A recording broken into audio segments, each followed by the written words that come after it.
Would you like to see football wherever you are in the world? With NordVPN, you can get premium protection online and set your location so you never miss a minute of the content you usually enjoy. Go to nordvpn.com/TSUW to get 72% off a 2-year plan plus 3 additional months absolutely free. Well, we are live. We are back once again for another home game, which has been chosen for Sky TV coverage. My name is Hal. This is the Sheff United way. Let me know in the comments where in the world you are watching from. I will not be on my own. Lucky in good nick is at this game. I will be joined by Statsman Adam. We've also got Bobby in the background, who will briefly be Bobby in the foreground for us today. Quite a lot to talk about, some big team news. So without further ado, Statsman Adam, welcome to you. Good evening. How is everybody today? Well, I'm very well. Thanks for doing this again. Whenever we get you on, it's usually a good game. So let's keep fingers crossed that maintains. I do just want to talk about the fact that we've got the game on Sky Sports Main Event and Sky Sports Football. So the way this is going to work is Adam and I will provide your biased Blades commentary. You watch the game on the TV. You have us as your alternative commentary. So you mute it, keep us with you. Also, you can watch overseas as well. Perhaps you're in America. You'll find that we'll be slightly ahead. You can simply pause us. We are on Twitch. We are on Facebook. And we are on YouTube. If you're watching on YouTube, please hit like on the video. Hello to each and every one of you. Thank you for being a part of it. Adam, one thing I want to start with is the big team news today. We'll run through the full team in just a moment, but Femi Siriki getting his full league debut. Does that surprise you? Very, very, very surprised. Was not expecting that at all. Heard a little bit of speculation on who might be playing, but Siriki's come out of nowhere to be given a full start. So, yeah, shocked. Did you perhaps expect, first of all, that George's injury wouldn't keep him out? We saw him get that injury at Millwall away and he carried on playing. Or were you maybe thinking, change of slight formation, change of personnel that we already have, just shuffle the pack, or Starbuck? I'd expect, if Bolduk was missing, I did expect him to be playing today, but with him missing, Starbuck would have been the one I expected to come in. Actually, sub at Millwall and then not involved at all today. So I don't know if he's picked up a knock or something. Maybe that's the reason why. But yeah, and Siriki's in. Give him a go. Let's see what he's about. Of course, the Blades are going to operate in that current 3-4-2-1 formation. Let's have a look at it. It is Wes in goal, Wes Fodringham. Then next to him, as we've already mentioned, we do have Femi Siriki, which has caught a lot of us by surprise. We'll have to see how he looks. Reece Norrington-Davis will be playing in that left wing-back position. Then it's Ben Davies, John Egan, Jackie Longthrow will play as the final defender for us to mention.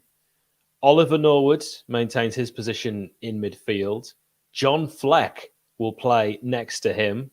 Delighted to see a return for Sander. Sander Berge will be playing next to Morgan Gibbs-White. Those two in that kind of pincer attacking midfield position. Captain as well, Billy Sharp up top. Almost on his own, but at times, Adam, just explain how he'll be supported. Yeah, be supported. I think Sander Berge is going to be playing in that advanced role.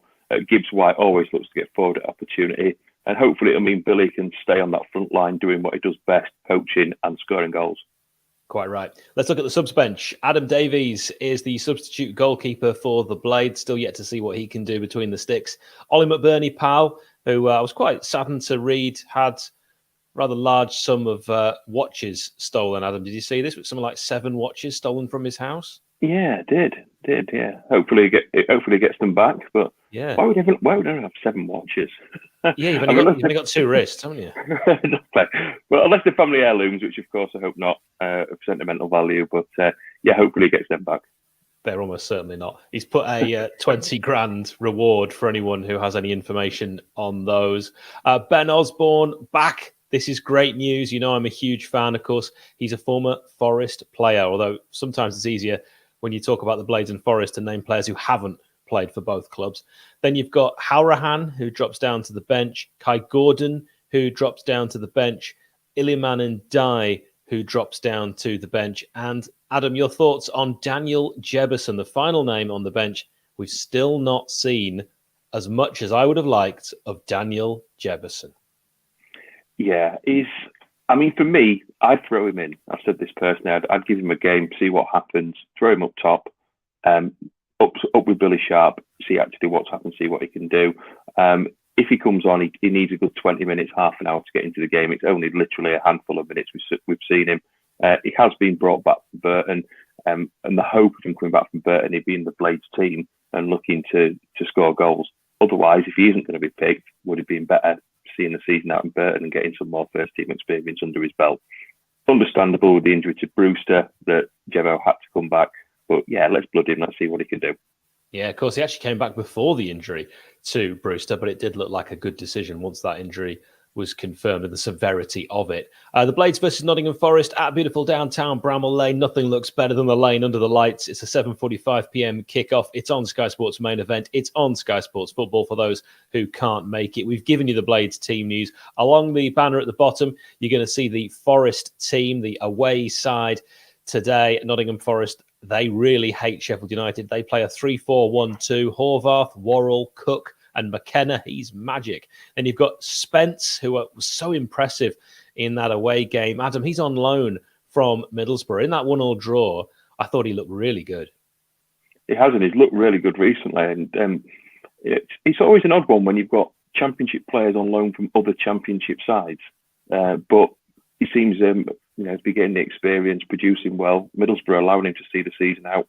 They could have brought him back if they'd wanted to. A bit like ourselves, we loaning Max Lowe, of course, can't play tonight against his parent club, but it's all experience. So, but he's looked really good for them. One to watch out for tonight as well. Garner on loan from Manchester United. Colback and Yates complete the midfield. Zinkernagel just playing is that one behind the front two. Brennan Johnson, David Johnson's dad, and Davies, Davis, it probably is the final one there as the striker, number 9, to watch out for as well. You always want to watch out for a striker. So I think one of the interesting things about Max Lowe, he's obviously ineligible, can't play tonight.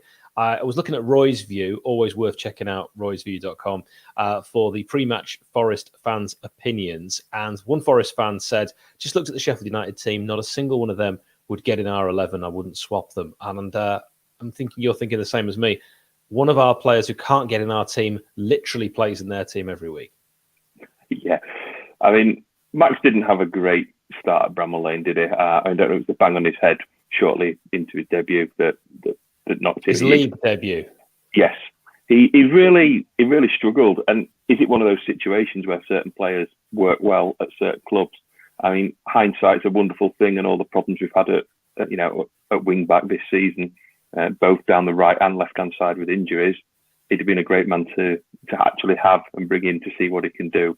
But the loan system's working. He's played for Forest. He's done well. He's gone out there and done well. Gaining confidence. That's what we want. So, will we see a successful Max Lowe back at Bramall Lane next season? Who knows? If not, will Forest give us a bit of money for him? Because Lowe and Bogle together cost a fair few quid, didn't they? Yeah, big time. Why do Forest fans hate United so much, Adam? Well, I'm born in Nottingham, so I was born in Nottingham, just a stone's throw at the Queen's Medical Centre. So, but it goes back to the dispute in the 80s and the strikes and the scabs, as it's affectionately known between the sides. But yeah, it's. But I was born in Nottingham, so I follow. Who's your cricket team then? Nottinghamshire. Yeah, oh Nottinghamshire. My goodness. Yeah, so my late granddad, bless him, he was a Nottinghamshire cricket fan. They lived in Worksop, so sort of bordering the two counties. And I am a Nottinghamshire fan first and foremost. But being in Yorkshire, it's always a close call when it comes to cricket. And everyone's united today with obviously the tragic news of Shane Warne. A great man. I met Shane once, and he's such a fabulous bloke, and that really came out of the blue today. So all thoughts with Australian cricket, Shane and his family.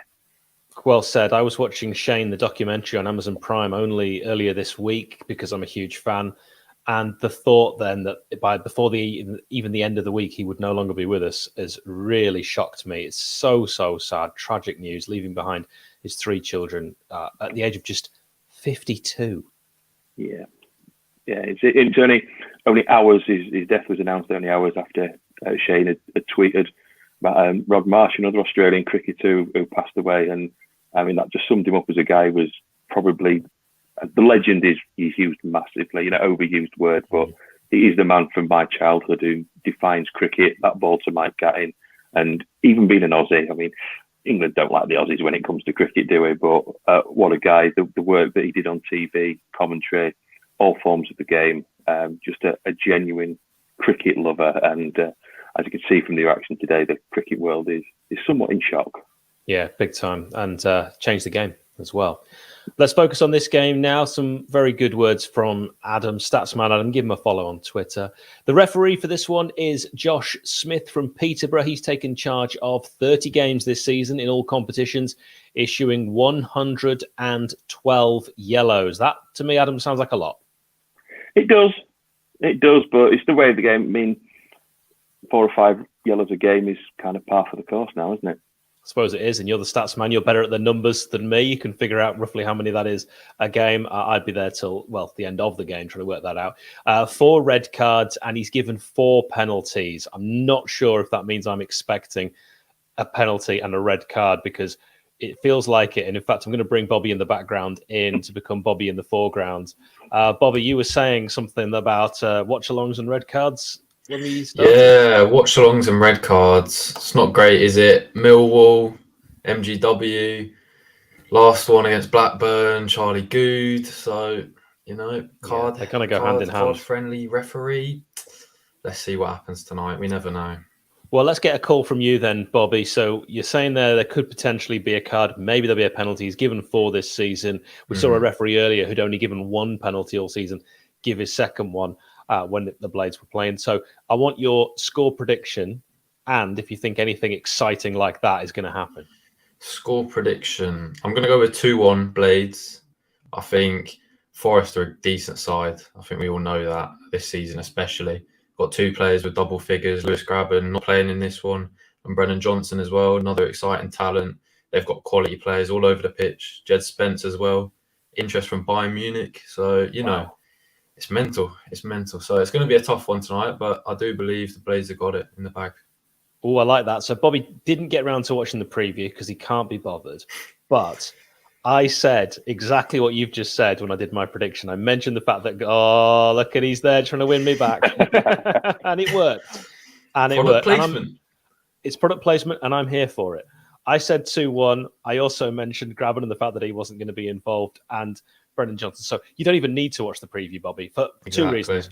1, you already know it, and 2, by the time you get a chance to watch it, the game will have finished. Great minds think alike, though, do they?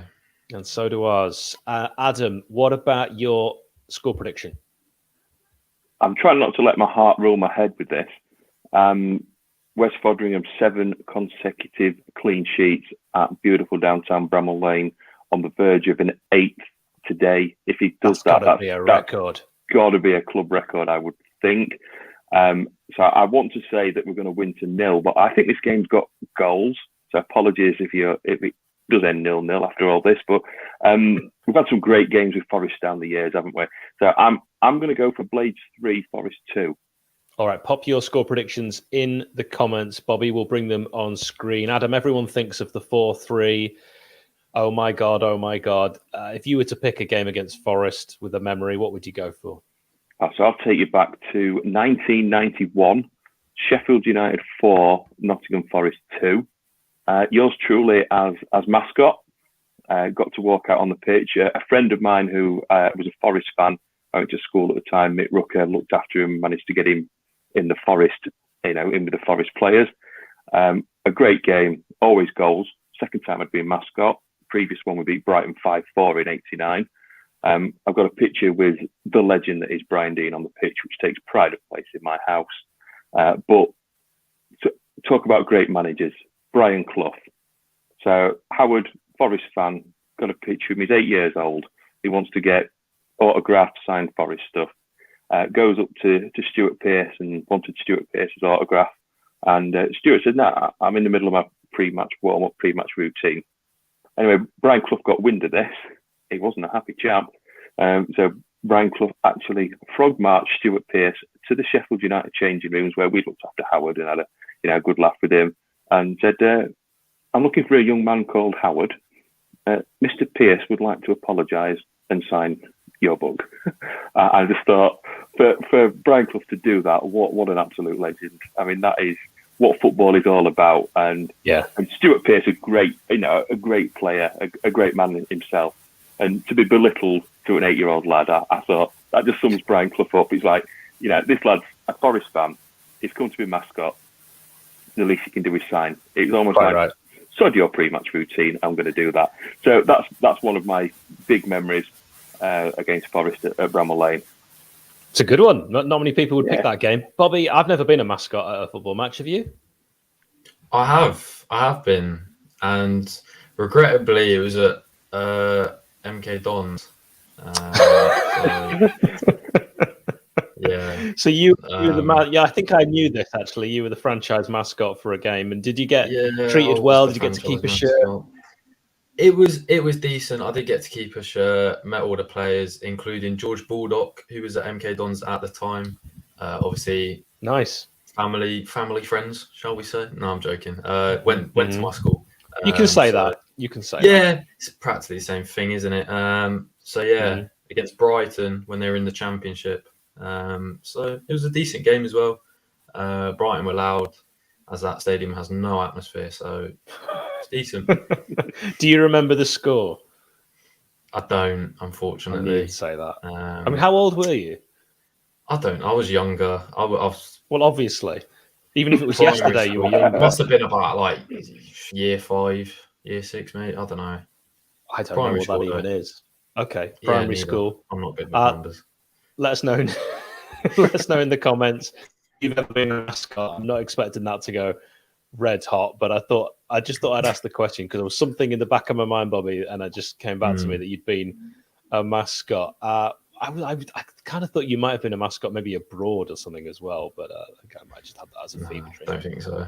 Okay, let's have a look at the head-to-head. Adam, what's it look like? Very close, very close. 46 wins for the Blades. 33 draws and 48 wins for Nottingham Forest. So, it has been close.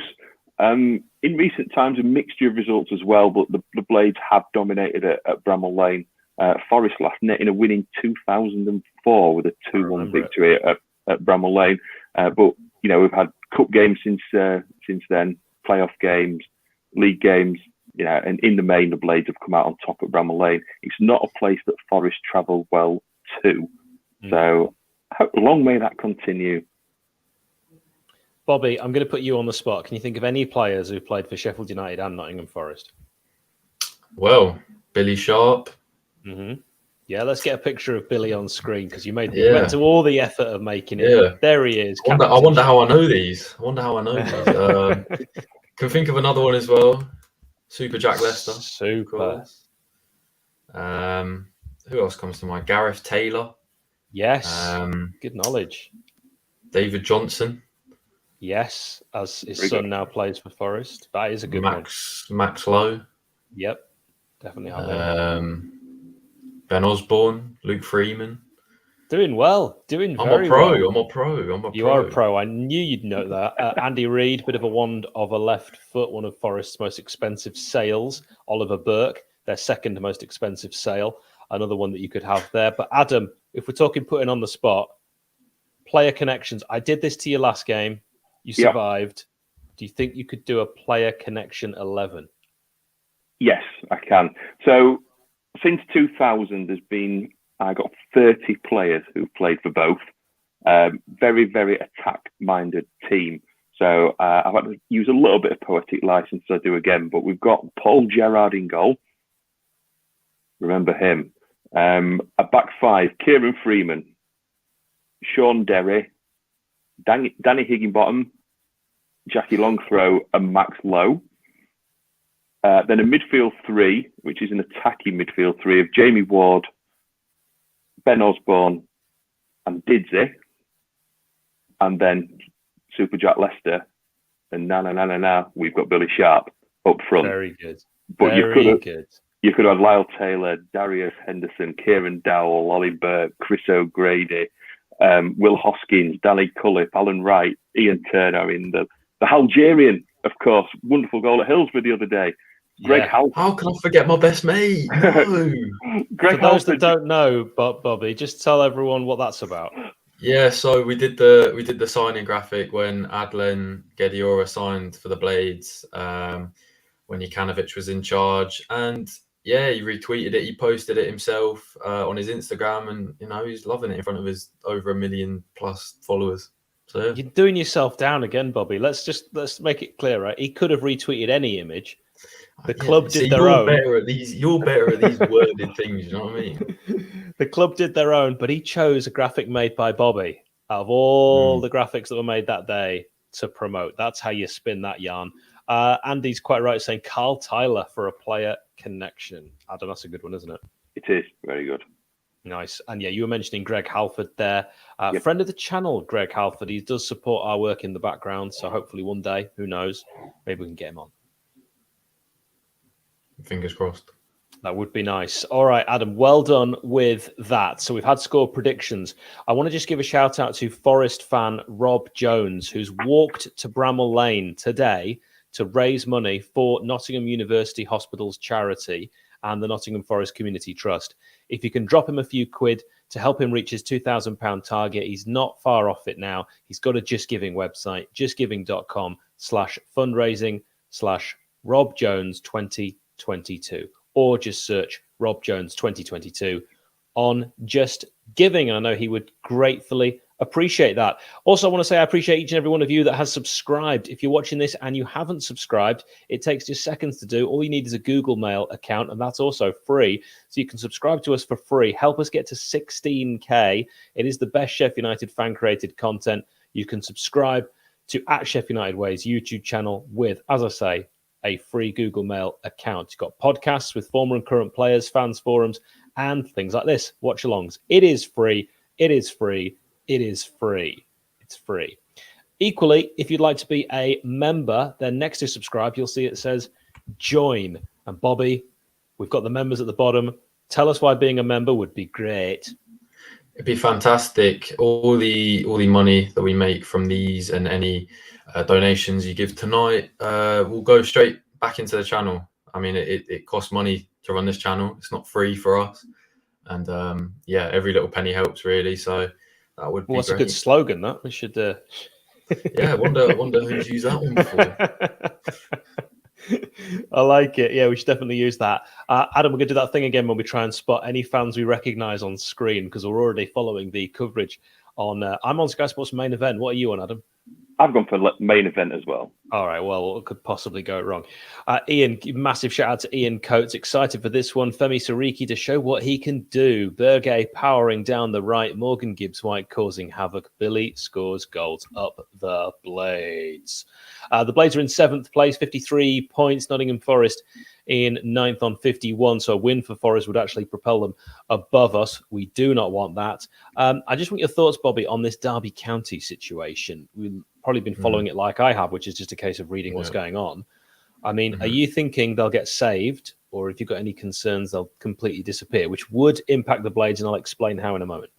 Yeah, I mean, it's a tough one, isn't it? We never like to see a team, be in these financial situations. I mean, we saw it with Bury and we saw it with Macclesfield as well. They're both back in on-league, thankfully, with Phoenix clubs. And I think Bury have got is it the history and all that they've got back now as well? Yeah. And they've had an agreement sorted out. So, it's a tough one. I hope they get saved. I don't know. It's a tough one. I don't want them to go because, even as we're playing Forest tonight and obviously, big rivals, I think even some Forest fans have got to admit that they don't want to see them go because that's a whole rivalry that's just gone. Disappear. Yes. And teams that don't have rivals want rivals, and teams with rivals don't realise until the rivals have gone. Exactly. So, yeah, tough one.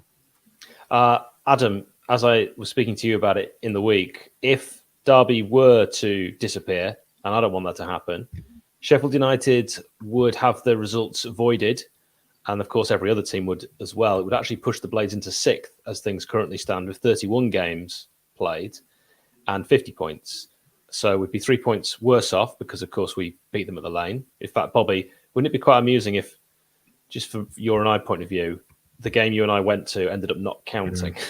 Yeah, that would be just classic, wouldn't it? Just classic, yeah. So Bobby's first experience, and it doesn't even matter. We might as well not bothered or picked literally any other game, and it would have been fine. But that could happen. I don't think it personally will. I think they will either be given more time or be saved. If they are given more time, I think a lot of people would legitimately ask questions of why weren't other clubs given quite so much time. So that would be something for Derby, their administrators and the EFL to sort out, not for this channel. Bobby mentioned you can do donations. That is what we call a super chat. It would be fantastic if you can help us with a super chat tonight. We need absolutely every penny for reasons I won't go into, but we got a rather disappointing email today. So if you can help us with that, it is a similar issue to the one I talked about on a previous watch along, but Nick doesn't want me to go into details tonight, as it might be about to get ugly. So any help at all would be gratefully received. I've already said too much. Super chats, super chats, super chats. Bobby, how do you do super chats? Super chats, I believe, I'm not too sure. I believe it's just through the chat. I think it's through the chat. I think there's literally just a little money sign next to like sending a comment, and I think you can just donate. There is. Have you done it before, Adam? I have. Yeah, there's a money sign. Yeah, 3 or 4 times, you cheeky sod. there's a sign on the bottom of the bottom right hand corner. Click on that super chat. Your comment gets on screen, and you pick your donation. And depending on how much you choose to donate, is how long your comment is on screen. So choose. Look at the knowledge. All right, we say a money sign. What does that mean? It's a dollar. Well, it's a dollar sign, or a dollar sign, or a pound sign, depending on what browser that you're on. But you will see. You know it all. Yeah, but you will see it in the bottom. Why didn't I go to you? Why did I go to Bobby? He didn't have a clue. I'm normally behind the screen. You're normally behind the screen. How would you know? Quite right. You shouldn't be donating to the channel. You already donate all your time. That would be really taking the mick. Now, one thing I've noticed is a lot more people have joined us. So, Bobby, I'm going to ask you if you can help us with the team again. I'm going to go through the Blades team for us today. It is a 3-4-2-1 with 𝐍𝐨𝐫𝐍 in goal. We've got Sariki as your right wing back, Reece Norrington-Davis as your left wing back. Across the back 3, Ben Davies in the middle, John Egan, number 12, Jackie Longthrow on the left-hand side. The 2 midfielders are Oliver Norwood and John Fleck. Then you've got Morgan Gibbs-White and Sander Berge supporting captain Billy Sharp. Hope I didn't go too quickly. On the subs bench, Adam Davies, Ollie McBurney-Powell, Ben Osborne, Connor Howrahan, Iliman Ndiaye, Kyron Gordon, and Daniel Jebeson. Nottingham Forest is a 3-4-1-2. They have Horvath in goal, Worrell, Cook and McKenna. He's magic at the back. Then it's Spence, Garner, Colback and Yates across the middle. Zinkernagel supporting a front 2 of Brennan Johnson and Davis. So that is your 2 sides. The Forest bench is Smith, Surridge, Mighton, Ribeiro Diaz, Silva, Lolly and Figueiredo. Referee is Josh Smith. For this one, we've got the team running along at the bottom. And also, I'd like to mention one thing before the game gets underway. We have our audio podcast. Wherever you get podcasts, please search Sheff United Way. It's not just 2, or in this case 3, people giving their opinions. It's interviews with players, former players, members of staff at the club. All right? So check it out. And it's the best one in the whole league. Yeah.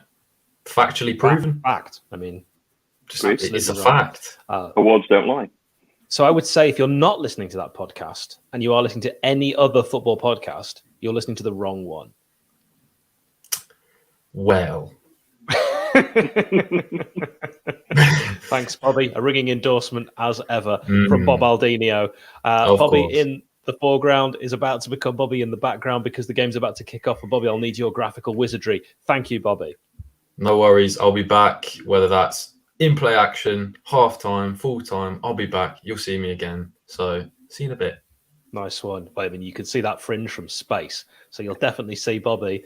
He's going to be doing comments on screen. I'm just jealous, Bobby. I'm just jealous. He'll be doing comments on screen. And Ian Coates has been the first contributor. Or Adam, do you say contributor? Contributor. Has been the first contributor in a super chat. Thank you very much, Ian Coates. Wow, $8.99. That is really helpful. Wow. And it's come up yellow, Adam. Just explain why you're wearing the worst away kit we've arguably ever had as a yellow one for tonight, because it is a good reason. Yeah, obviously all the tragic events and everything that's happening in Ukraine. It's the closest blade shirt to sort of yellow and blue combined. It's yellow with a tinge of green, but it's for that purpose tonight. I've gone yellow in support of Ukraine. As football stands together, as displayed at beautiful downtown Bramall Lane now, and some Ukrainian flags in the crowd. Interesting. Yeah, I don't believe the Blades have ever had a Ukrainian player. No, I don't think so. Okay. So you're wearing yellow, not to make you feel awkward, but Forest are wearing yellow tonight. So I think it's awful. I don't think there's any. That kit you're wearing is awful, mate. It is, but they're wearing. Now you're going to tell me off. I'll always say Illuminous or Luminous. I always get it wrong, but it's bright yellow with orange. Say that. It looks like they've had an argument with a pack of highlighters, don't they? But there we go. Let's just quickly put on screen stat attack that Bobby made for this game with the Forest side of things. Steve Cooper, the manager, top scorer injured. Lewis Grabban with 13 goals. They've had a really good run recently. 2-0 their last match against Bristol City. 9th, as we mentioned, in the Championship. 10 home wins. Of course, this one an away game. 2 wins in the last 5 meetings. Adam has said 2004. We have to go back for that one. And we've got a bit of play for both as well. And we have officially kicked off. You've got it on screen. That means we're underway at beautiful downtown Bramall Lane as John Fleck with his left boot flicks it onto Sander. We're going to be bringing you your completely biased Blades commentary. But of course, if you are a Forest fan, let us know in the chat. You will be actually more than welcome. And if you haven't yet, do hit the like button. Adam, early signs. What do you expect to see from the Blades? Attacking early from the off or a patient, cagey display looking to hit teams on the counter as we sometimes do? No, I'd like to see attacking from the off, get an early goal like we did against Swansea. We've just given it away dreadfully. That's a terrible pass. Forest coming forward and they've got a chance to get a shot away here. That's a really sloppy start from the Blades. And, it's a good save from Wes. That's terrible. That was an awful ball out, 50 seconds in, and we're lucky not to be one down. But yes, I would like to see an attacking start, not by Forest, by us, and get that early goal. I think it showed against Swansea when we get that early goal, which, the majority of our games have been 0-0 at half time. So, but, we were comfortable. Whereas against Blackburn, it was last gasp. But we need to see out this Forest corner early doors here because they've got some big lads at the back. Waddle's huge. He is huge. Absolutely. That was a shot on the left foot from Brennan Johnson. It will be a corner at the Kop end on the right-hand side. The loanee from Manchester United wearing 37. Joe Garner will take it as it's whipped in and it's going away from goal. And it's a really good header and that should have been 1-0. Adam, talk me through that. Yeah, he's got a free header 6 yards out. He's broke free away from Sakiri, just wasn't on his man. He's got in front of Sakiri and he's headed it towards goal. It was just going slightly away from him. And luckily for Wes, it is half a yard over the top of the bar. Because if that was on target, that was 1-0 Nottingham Forest. Worrying early inside for the Blades. And it's Keenan Davis, and he's quite good in the air. But we've given the ball away again. This is a dreadful start from the Blades. It's dreadful. Yeah, you're right. It is. It's sloppy at the back, and we need to just calm down, keep it calm. This is another poor pass. This is just dreadful.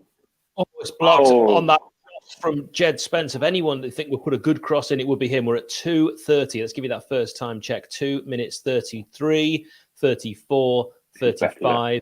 If if you can get level with us. If not, you can pause us on whatever you're watching as Morgan Gibbs-White tries to beat his man. He's struggling a little bit. He's got support from Rhys Norrington-Davies, but actually loses out in the end, and it will be all the way back to Horvath, the goalkeeper, to clear up to halfway. And Brennan Johnson tries to take it down. I thought that could have been a foul. Referee's going to let play go on. Joshua Smith, the referee from Peterborough, for this one, as Jackie Long throw will make it back to John Egan. He's going to go long, looking for Femi Sariki to get his first real taste of the action, but it's going to go out of play, and he'll have to wait a little longer, Adam. He will. I mean, he was beaten to the header, from that corner in the inside 2 minutes, which is just a bit of inexperience at, having only played at under 23 level. He had a few minutes in pre-season at Doncaster, if I remember rightly.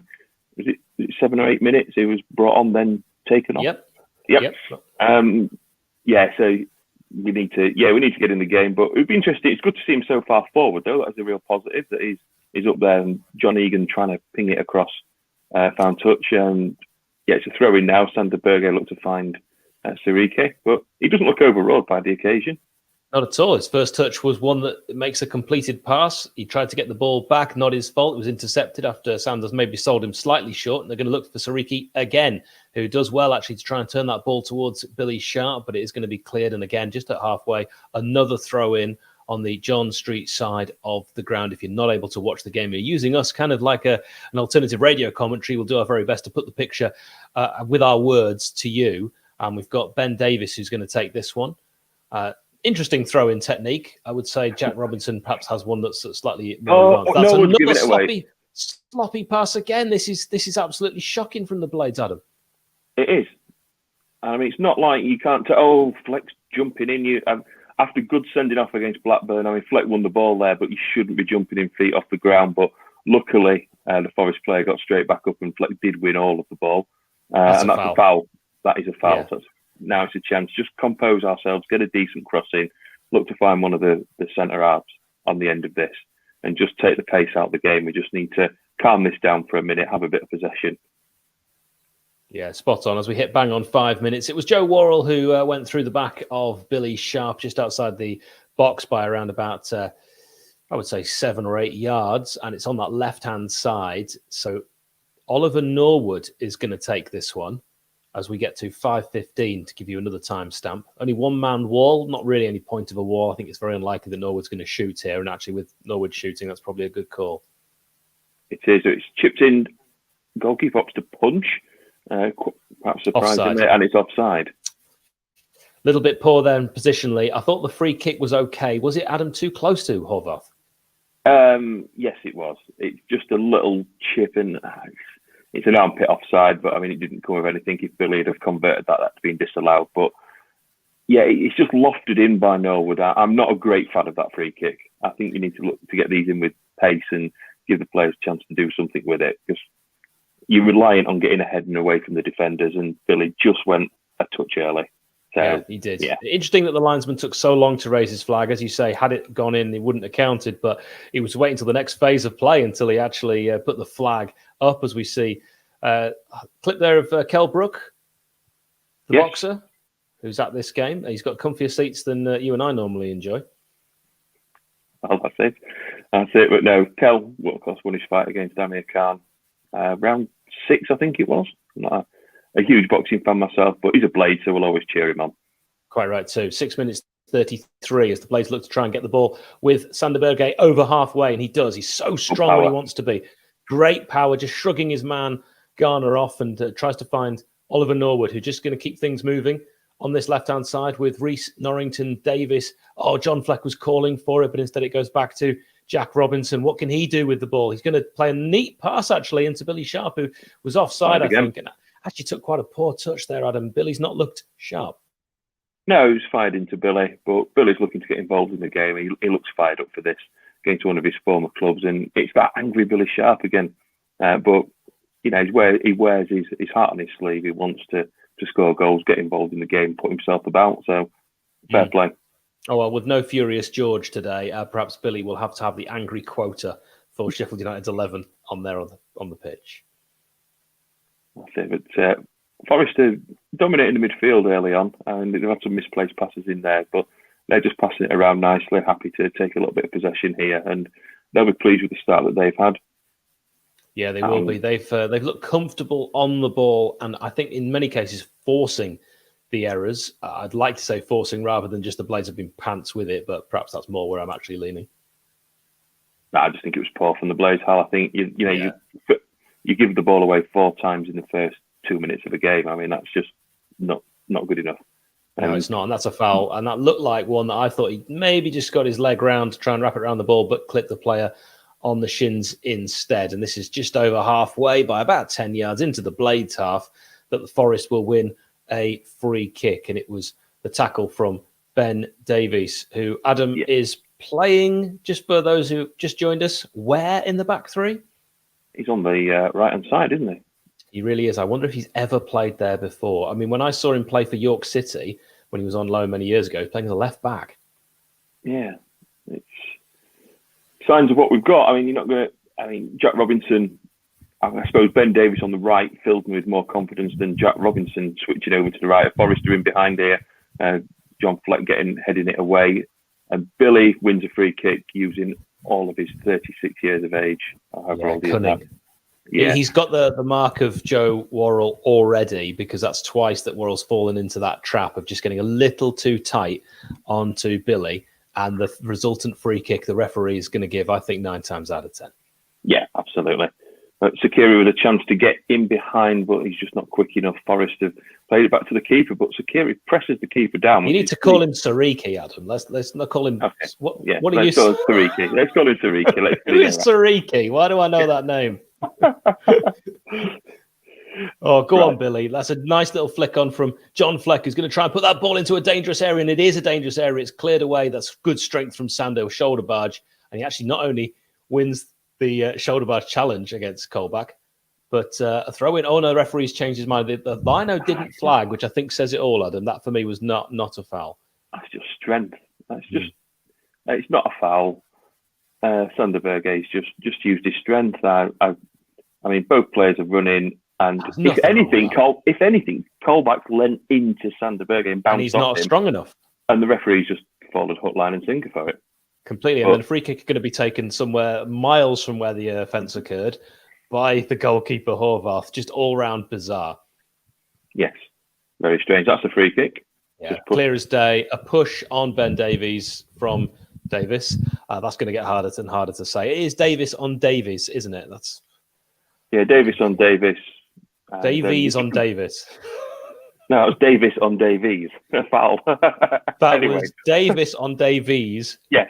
But I'm saying that the marking is Davies on Davis. Right. I'm with you. Right, I'm with you now. There we go. And now it's with Reece Norrington Davies, just to confuse things. But and luckily, Adam Davies isn't playing instead of Wes today, because I just couldn't handle it. That would have been confusing. Yeah. If we ever do have Reece Norrington Davis and Adam Davis in the same team, it's worth mentioning again that Adam Davis's middle name is Reece, so he's also a Reece Davies. Sorry to do that to you. Right, it's 0-0. It's 11:07:08:09 10. It's hit the referee. So the rules are that we should get the ball, because John Fleck played it onto the referee there. That's how he's going to do it. But surprisingly, he's given it to Nottingham Forest, which is completely nonsense. But anyway. Yeah, he's not got that right at all. The possession stats would be interesting to see, Adam, if they bring them up on screen. What would you imagine they are so far? Say it's about 60-40 Forest. Yeah, I would say absolutely that. If anything, maybe slightly more to Forest, who have started this game, I'm just going to say it, like the home side. They have started much better, aided by our inability to pass the ball to someone wearing the same colour shirt, which, given Nottingham Forest's hideous shirts, I mean, red and white against that atrocious yellow, it's not exactly similar, is it? You're not wrong. Perhaps the fact that none of these defenders will have played in this setup before in a league game doesn't help. It's again a second game in a row where that's the case. But I agree with that. Love seeing Berge's physicality.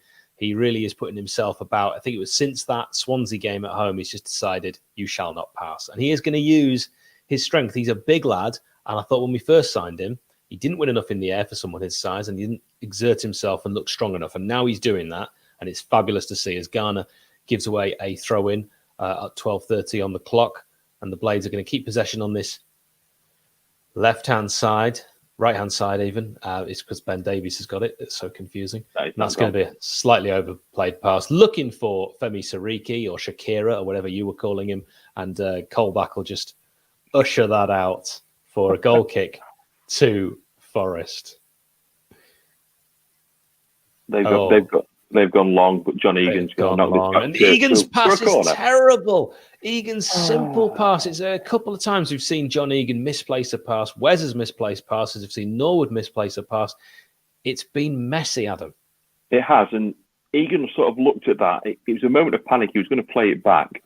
Wes sort of was jogging back slightly, and then Egan's thinking, is he right-footed, is he left-footed, oh, he's left-footed, and then he just popped it out for a corner, a good 5 yards. It wasn't even close to being near Wes. Nothing he could do about that. And unnecessary pressure brought on ourselves again. Hopefully we'll defend this corner better than the first one of the evening. Yeah, it's on this right-hand side again, same as the previous corner, 13:41. It's a low corner this time, rather than go looking for the height of Davis, but it's going to get cleared for another Forest corner. So chalk it down as 3. And they're already looking very dangerous from set pieces, whether they drill it low like they just did there, which caused havoc, or when they went further at the back stick looking for Davis, and he caused real problems. Now they go short. Very interesting. Not a bad delivery. Going to be cleared by Oliver Norwood, but this is Forest pressure at Bramall Lane that I'll be honest, I wasn't expecting to see. Certainly not to this degree. No, I wasn't expecting to see Forest come out like this, but they've obviously studied the Blades and thought, inexperienced backline, let's have a go at them early on. So from their perspective, not a bad game plan, because not many teams have come to Bramall Lane and really had a go at us. A lot of teams have come and thought, well, if we get a point here, that's a decent result, particularly since Heckie's taken over. So, we've just got to see off a bit of pressure here, keeping the game at 0-0, and our time will come, chances will come. Just got to get to 20 minutes. It's normally what you're saying away from home. Get to 20 minutes at 0-0 and see how it goes. But sort of thing that Boreham Wood were saying. Yeah. But another corner, 15 minutes gone. Forest again on this right-hand side. That's where all of their corners have come from. And this time they go back to that far stick, and it's actually going to be cleared well by Sander up to Morgan Gibbs-White. It does brilliantly with the juggling act. This is fantastic good. This is spread it. He's in. He's in. There's nobody on him. Oh, it's a good ball, but now play it to Sariki. He could be in here. Sander's going to go in alone. Sariki. It falls to Sariki. And what is that? It was neither here nor there, wasn't it? He thought, do I shoot? Do I pull it back? And he just put it into a dangerous area, but there was nobody within 6 yards of that. But the pass to Berge could have been played much earlier, which he was on his own. Gibbs-White didn't see him until later, and it needed to be 2 or 3 yards further in front of him, so Berge could have run on and really had a go on goal. But promising, a bit better, the best we've seen from the Blades so far tonight. But Davis goes forward, and that's an excellent block from John Egan there. But the ball's given away needlessly again, and Forest have got it on halfway. The Blades are pressing. Forest are showing their strength, but Norrington Davis is not giving this one up, and then he lunges in silly. He was winning those challenges, but then he just gives away a needless free kick. He's looking to win the ball. He's got the defender going where he doesn't want him to go, forcing him to play in a pass. Just don't dive in like that and give away a free kick, because the impetus is just gone. Gives Forest a chance to reset. Yeah, absolutely right. What do you think, Sariki, when he had that cross? Do you think he panicked? I don't think he panicked. I think he was just deciding, do I have a shot on goal or look to bring it back? And he tried to bring it back, but he didn't bring it back far enough. As Forest appealed for a penalty there. It didn't look like one to me. It was referee not interested. Norwood, who made a challenge from behind, and Forest will win another corner now. Zinkernagel, I believe it was, who was just bursting into the box. Oliver Norwood came in from behind. I thought he got the ball, and the replay shows that he did. So I don't know why Zinkernagel is complaining quite so vehemently. That was a very good challenge. Yeah, he got the ball, and then it's his back leg that caught the Forest player, but a good 2 seconds after the ball had been won cleanly. But Forest are racking up the corners. It's 5, 6. 5, I believe now. Garner going to take again, number 37. Jack Robinson it was who got the clearance away. Another former Forest player. There's just so many. They're going to look for Davis again. Sariki bizarrely marking him. I'm not quite sure I agree with that set of man marking. Sariki's not the tallest, and then Berger is going to try and clear Oh, it, but actually it's a really poor clearance. So it takes a deflection, and Forest on the attack again, Adam. They are, and we look. I'm just trying to see what's happening positionally here. It just looks off. It doesn't look right. There's players not in places where they should be. I mean, no, you're not wrong. Sander Berge tried to play an early ball. He lost the ball sort of 30 yards from goal, but then there was nobody in the right back or right centre back position at all. Yeah, and it was Brennan Johnson on that left-hand side who did really well. He got first past Sander, then he had Ben Davies to get past, and it was literally like Ben Davies wasn't there. Just took the ball past him so easily. John Egan eventually getting the clearance away, but real dangerous stuff. And I think Brennan Johnson looks like a player that the Blades are going to have to really keep an eye on. Referee's going to play advantage as a foul was definitely going to be given on Morgan Gibbs-White, and instead Femi Sariki will try and find Billy Sharp, but it takes a deflection, and the Blades have a corner on 18:30. Yes, corner of our own, so hopefully we can make something of this. It looks like John Fleck's going across to take this one. They're all coming up, Adam. Who do you fancy for this? Do I fancy for this? I fancy it being knocked down and Billy to tap one home. Nice. Rebounded back off the keeper. Yeah, I'm really calling it now. I was going to say you're a details guy when it comes to predictions. I won't talk about your predicted lineup. We'll just leave that there. Speculation, Hal. Speculation.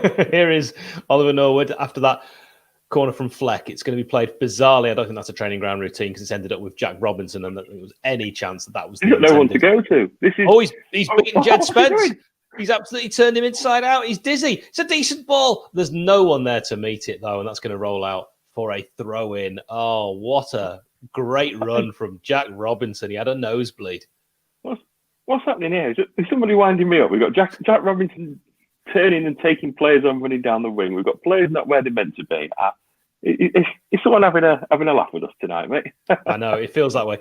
Jack, though, up against arguably Forest's best defender in Jed Spence, the right wing back on loan from Middlesbrough. It was Warnock who didn't fancy him, and Wilders decided not to take him back because he's getting regular minutes. And Borough have already got a decent player in that position, but I do think Jed Spence will attract Premier League attention. And Jack Robinson, just send him on a little merry dance. Yeah. And I do. The Forest Cooper, his face, he does look like he's always had a beverage or two, doesn't he? Are you having a go at the poor man's face? The face is just all the skin and everything, Adam. It's just the wrapping. All right, you judge a person on their content. When you got a face like mine, I've got to take. I've got to go for small. You've got to grab them where you can. Fair enough. All right, I'll accept that. Yeah, Steve Cooper, ugly man. Right, ball played over the top, looking for Billy Sharp, and Worrell on that occasion does get the better of him as Horvath, the keeper, will collect that one and play it out. I think the way Steve Cooper gets his sides playing is front foot football, but they've misplaced that pass to Ben Davies, who looks to take it down initially on his left, but of course he's playing on the right and he's going to have to get used to that. We could see a little bit of the old George Baldock always going to his preferred foot situation, couldn't we, Adam? We could. But we've got a free kick now, a chance to do something with this. Although we're not doing a lot with it. No, that was a chance for me to get the ball forward, and it's given away again. The passing is from John Egan tonight has been. He's got wrong boots on, and that's a great chance for Forest. This should be 1-0. Oh, what a save! What a brilliant save from League One, Wes. It was Zinkernagel who was clean through after a shocking pass from John Egan. Talk us through this, Adam. Yeah, so John Egan just played it aimlessly to the centre circle. It's gone through to Forest. It's played into Zinkernagel. He tries to curl it round Wes, but you're not beating Wes the wall, foddering him from there. But Forest are on the attack again. They're just breaking into the Blades area, looking to hold him up. It's held up quite well, but it's a chance for a cross to come in. The cross hasn't come in at the moment. Fodderingham standing back, and it was nearly an own goal. Oh, I thought Ben Davies was putting through his own net there, but you have to say he's put it away, bound for a corner quite well. But I did not like that. No. Interesting, Ollie Norwood defending that with his hands solely behind his back, and it's brave from Davies because the foot's up there. I've seen free kicks given away for worse than that because his foot is. I mean, Davies is stooping, but he has got quite a high foot. Davies there. Davies. I tell you, you've seen goals against Wolves disallowed for less. Absolutely, you have, and goals away at Wigan. Yes. Oh, it's missed. The corner from the left-hand side, the first one Forest have had from the left-hand side, coming straight across, and it's the first time we've also really seen League One Wes completely miss one. It just went straight over him, and you felt like if there'd been someone at the far post ready to get ahead on that, it would have been in the back of the net. Wes sold him the dummy. Let's give him the benefit. I think he got fingers to it. Right, fingers to it, didn't he? Yeah. Little fingers to it, which is the reason why it is yet another Forest corner. 7 corners for the away side. This time they go short to Jed Spence. Back to Garner, that danger man for Manchester United, of course, the on-loan player. He's on loan at Forest. They've said Manchester United they would like him to go on loan again next season, but to a Premier League side. Will Forest be a Premier League side? They're certainly playing like one in this game. Adams, they win yet another throw-in. They played very well. I mean, credit where it's due. Forest have been on top, and many times this season we're thinking, well, we've missed the chances, and we should be in front. We should be 0-0. We need to be grateful today that actually we're not behind, and the balance of play. We're fortunate that we're not one down here. Yeah, that was like a game of table football there, with Fleck somehow getting the ball with his back heel all the way back to 𝐍𝐸𝐫𝐶𝐸, and Ben Davies looking forward, looks to continue his run. I'm not sure we want Ben Davies necessarily overlapping, because he's not going to be able to deliver the final ball using his right foot. No, but it's the system that all the team have played and are they used to. As Billy tried, he's fouled. Yes. Again. Yeah. I think he's really got the number of the defender, hasn't he? Billy's quite rightly annoyed there, because he clips that round and he's going clean through on goal. So he's got the foot in front, and he's clipped his heels. It's a terrible foul, really. Billy will be saying, Adam, that's Worrell for the 3rd time. Yeah, he's just telling the referee, just letting the ref know, him again, and accumulation. He'll be booked for accumulation soon, I think. But let's see if we can do something better with this. Sander Berge is looking like he's lining something up here. Yeah, you've got John Fleck and Sander. This is quite far out, though, Adam. Give me a rough yardage. It's going to be 32. Rough. Ooh, I was going to go slightly further than that, but Adam said 32, and it's played in short. Don't like that at all. Really dreadful set piece. It was easy to read. That wasn't quite Javier Zanetti for Argentina in '98. That was just really, really poor. As Spence will get it back to Colback, who tries to make it back to his keeper Horvath, but panicked under the pressure from Billy Sharp and just kicks it out for a throw-in. We're on 25, 08, 09, 10. It's going to be a throw-in. Femi Siriki will take it on this right-hand side. He's gained a few yards without anyone even noticing. Now, what's he like at taking throw-ins? Takes one short. It's not a foul throw, so that's a good start. And he'll win another one after Sander tried to just cushion it back to him, but the Forest player Colback just got his foot in there. And it's if the game of American football, we're gaining yards. We are, slowly but surely. Now's a chance to cross it in. He's in Siriki. Oh, he's miscontrolled it. He's got the back line, but he's won a corner. No, he hasn't. It was a poor touch. I think he overtouched. I think that's a corner, Hal. Well, he does as well. Siriki is absolutely apoplectic with rage. He is convinced that is a corner, but I think Siriki's at fault here for that second touch there. Yeah, it's far too heavy. There, but that, I'm sorry, is a corner. He's a yard on the pitch. I would like to see that again, slightly closer. We're probably not going to get a chance to see that again, as we do see a replay of Ben Davies heading it behind. And is there the reason we're seeing this again? Is it because of the high boot? I mean, yes, I can only assume so. I can only assume that. There's no chance for a penalty. Anyway, no, Billy Sharp. Oh, it's a heavy touch from Reece Norrington Davis, and that is the reason why the Blades lose possession in Forest's box. Looks like a foul there. Coming through the back. Egan through the back of Brennan Johnson, who looks like a slight will-o'-the-wisp player, but he's got tremendous skill. He's always going to go down under a challenge like that, and the referee had no choice, Josh Smith, but giving that one. And considering that Smith likes to brandish a yellow card, I'm really surprised that here we are, 27 minutes old this game, we haven't seen one. Oh, there's not been a bad foul, has it? It's just been little niggly fouls, of course. Yeah, three times. Yeah, niggly fouls, and it's accumulation. One more will be in the box. Like you said, if Worrell doesn't make that challenge on Sharp, Sharp's in. I think that was a blatant yellow. There we go. Possession 50-50, well, 51-49. Yeah, and the shots is really the worrying statistic. Forest have had 5 shots, 2 on target, 13 touches in the Blades box, and that is a complete mirror for United. Only 1 shot, 1 on target, and only 2 touches in the opposition box. This is not the Blades team that we wanted to see the way they've attacked this game. When we just started, how do we see the Blades attacking? And I gave you two options. It's the second option that they've gone for. It is. Come on, Blades. We need some possession now. We need to just get a hold of the ball and just have a minute, 45 seconds to a minute, put 3 or 4 passes around, get our breath back, just look to create something, get 𝐍𝐸𝐶 involved in the game, because bar that one break forward, he's been very quiet. But in midfield, we seem to be getting overpowered as Forest come forward again. Egan's turning and he's beaten quite easily there, but we've managed to hold them up, thankfully, as Davies puts it out.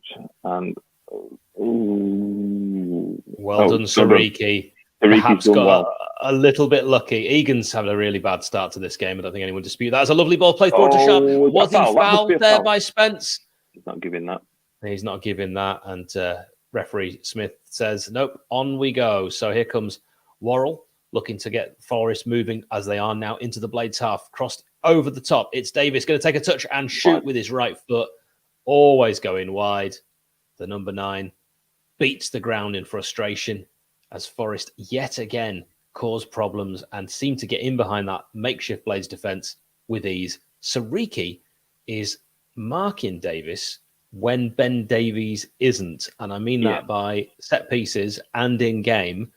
And I think Davies will welcome that. Yes, I think he will. But yeah, they were looking at the penalty, Hal. That's what, the pull back on the shirt is why we kept seeing that replay. We were focused on the high. I was focused on the high foot. I didn't even see it. Well, I thought the only reason they'd be replaying it so many times is a penalty, but for me, it's not a penalty. I mean, it was a bit of 6 of one, half a dozen of the other when it comes to grabbing, as it often is in the box. So, I'm not sure about that one. And I think referees made the right decision there. So, no penalty given. And it was behind anyway for a corner, and they've had enough of them. They have. Norrington Davies with a chance, a throw in, gets it forward, and is given a foul throw. I told him to go back. Reese has pinched a few yards. He has, hasn't he? Yeah, he's been sent back. So interesting that we got the throw in. It wasn't given the other way. So yeah, we'll take it.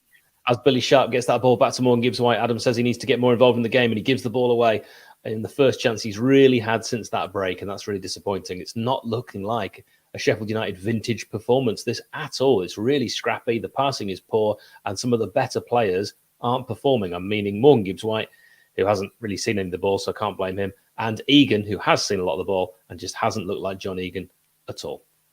No, Egan's just given 60-70% of the balls that he's had away, and in poor positions as well. It's not just giving it away, it's the chances it's led to for Forest.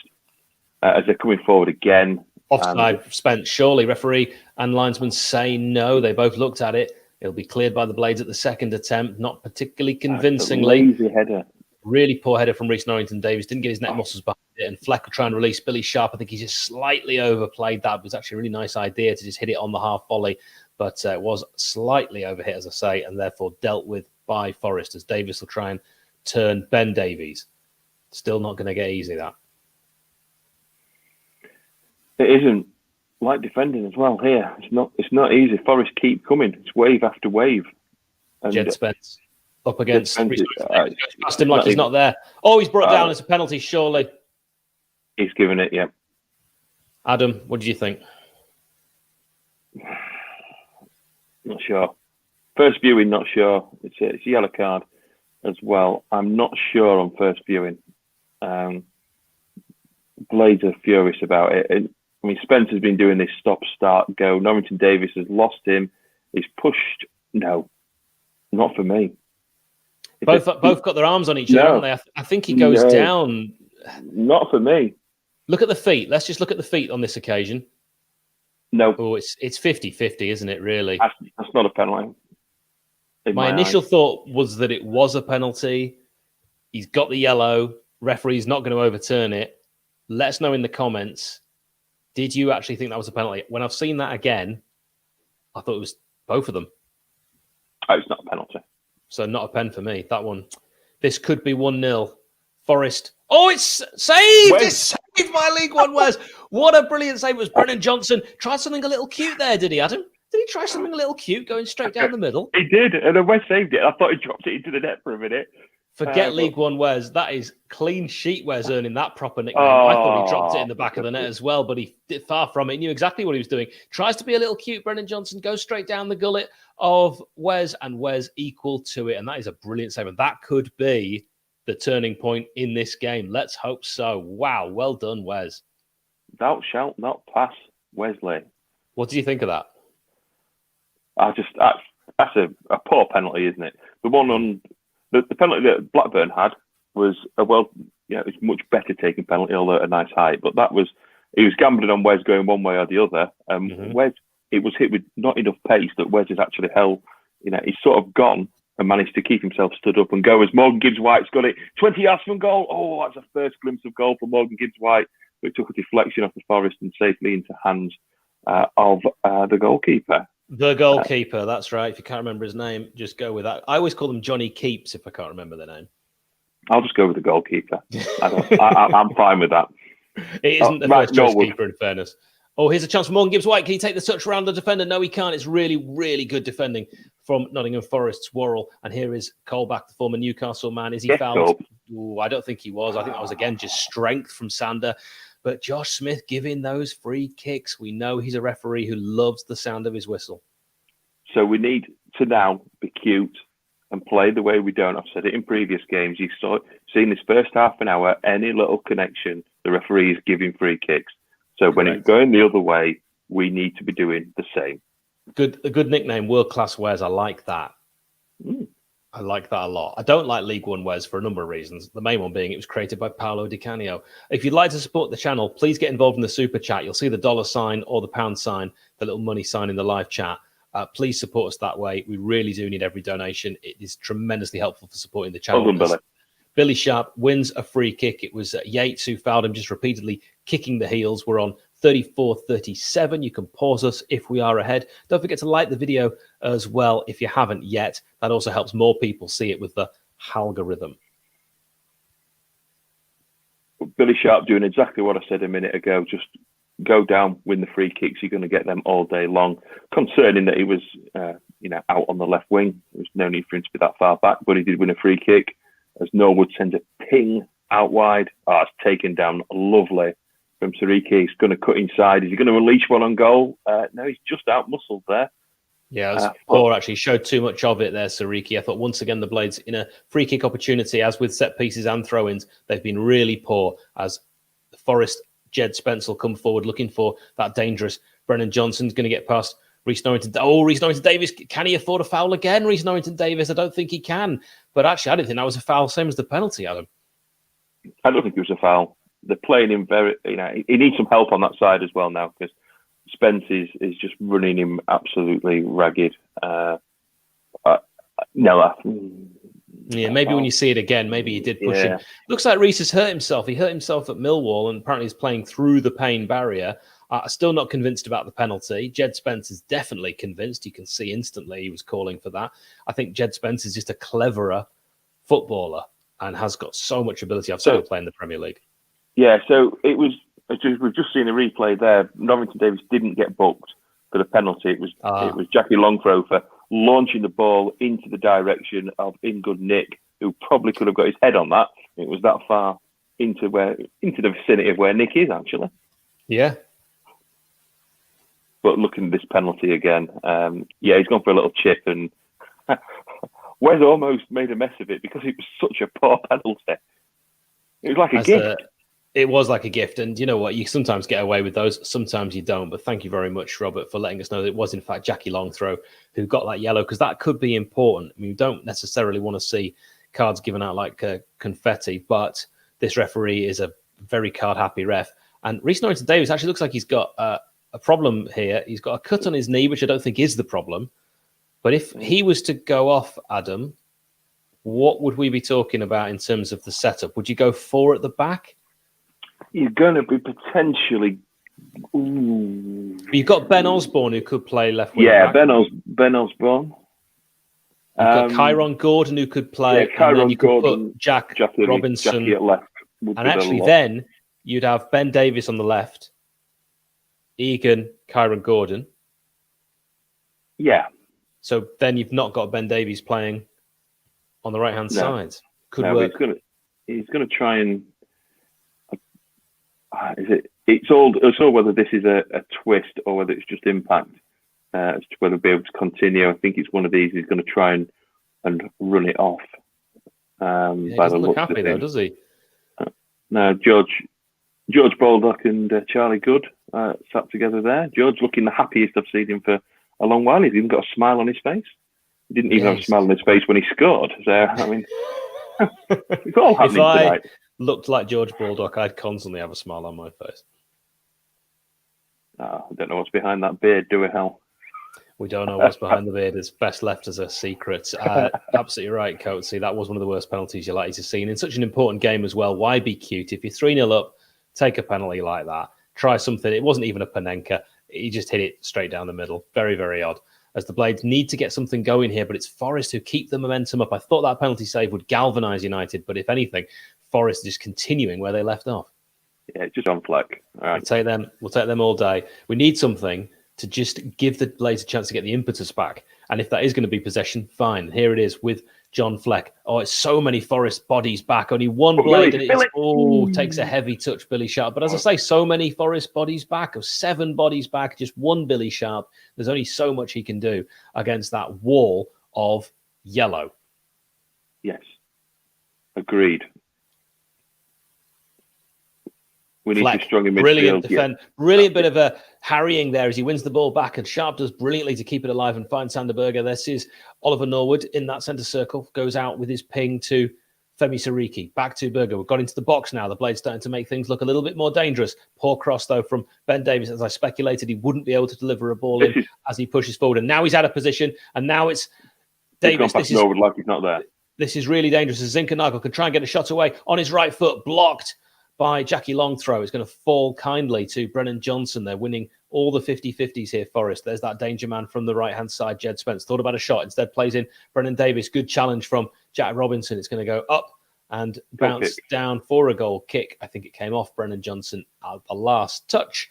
And the Blades survive the break by the away side. Yeah, it's the worrying thing, though, Hal, is that, you've got Davies going forward. You've got Siriki that's gone forward. Then he goes past Ollie Norwood like he's not there. Davies goes past Ollie Norwood. He's got all the space to run into. And we've looked very vulnerable down that right-hand side all night. There's been a lot of space for Forest to exploit down that side. And that'll be because of a youngster in Femi Siriki and Ben Davies, who's never actually played there on that right-hand side of the three. If I was Forest, I'd obviously say attack that side as well. It makes perfect sense. They are, and they're getting joy down it, as you quite rightly say. Throw in. Oh, I'm not sure about that throw from Jack Robinson. That was really poor. He threw it straight to a Forest man. And Jed Spence, who's fallen over 3 times in this game. Once he got a penalty. The other times he just fell over. Jack Robinson, of course, it was Spence who he did the circles around that made Spence fall over. I think he might want to change his studs at half-time, and certainly that would help us not give away a penalty in the second. That's a really good flick on from Morgan Gibbs-White. Oh, look for Billy Sharp, but Worrell's read it really well and will clear up to halfway, flicked on. Forest trying to keep possession as it bounces down to Fleck, who heads it back. It's a terrible header from Fleck. No. Keenan Davis in here. He's up against Ben Davies. Ben Davies gets the block in and will do well enough to get such a good block in that it falls comfortably into the hands of Wes Fodringham. But that header back from Fleck was absolutely awful. 2 Blades defenders up against Keenan Davis, but he outmuscled and then eventually managed to get his shot away. But it was good play from Ben Davies, who just did enough. Just enough. He did. Made up for it. Fleck sold him short there. Yeah. Do you think this is going to peter out into another of the very similar first half scorelines that we've witnessed this season, Adam? Well, we're 4 minutes away from, 3 and a bit minutes away from I think I'm correct in saying 18th 0-0 scoreline at half-time this season. We're not taking games when we're at home to the opposition like we used to. No, I mean, myself, who's had the first half on Fans React for multiple times this season, is Sheffield United 0, opponents 0. It's always, there's not been a lot to say, not much first half action. And then, of course, the only game there is against Swansea when it's a glorious 3-0, I'm not selected by Ian Goodnick. Shocking. I had that one. As the Blades managed to give possession back to Forest yet again. I've said that too many times, and finally, it's a Forest player that takes a poor touch. That is a relief. The Blades can breathe again as Zinkernagel let it run underneath his foot, and 𝐍𝐸𝐻𝐶 will have that ball roll to him as he plays a good ball up to Billy Sharp, who's fouled by Worrell for the 4th time. Josh Spencer says, no, that was a clear foul, and that's another foul. A blatant push. And he's kicked the ball away, so he's got to go in the book. That's a booking. That's a definite booking. Yeah.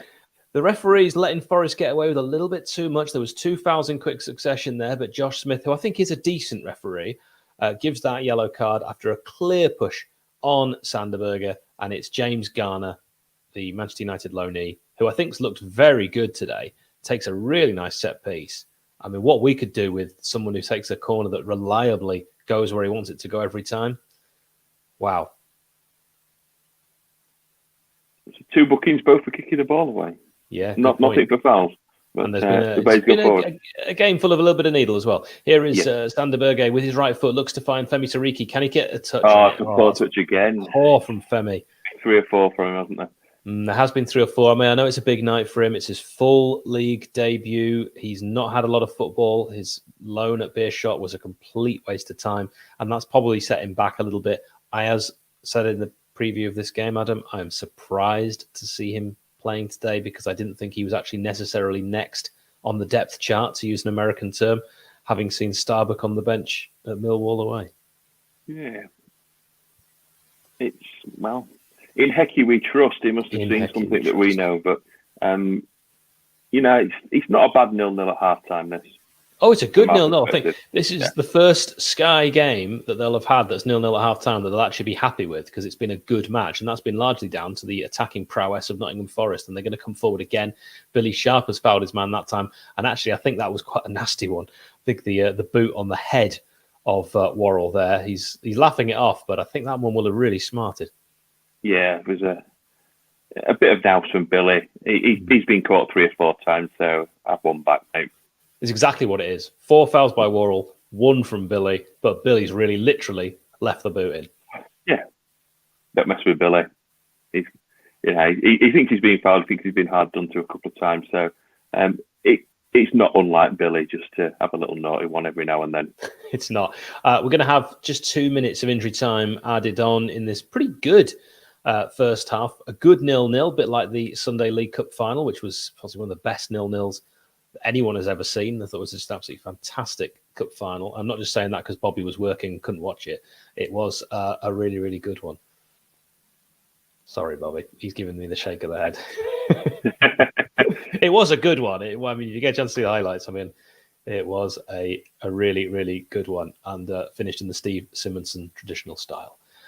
I'm wondering if Reece Norrington-Davies is going to come back out second half. Yeah, he's struggling, isn't he? But he is. He doesn't look comfortable. Another 70 seconds to get through, see what happens, 15 minutes. Hopefully it doesn't seize up as the ball is played by gibbs-White to try and find Sariki, and I think he's won a corner there. No, he just pushed his man Colbeck over. I thought that was really asking too much of Sariki there. There was never going to be favourite for that. Colbeck shepherded it out really intelligently and then just got pushed over. There's a lot of muddy knees out there today, Adam. It's been a game where I think every player has spent some time on the deck. Yeah, they have.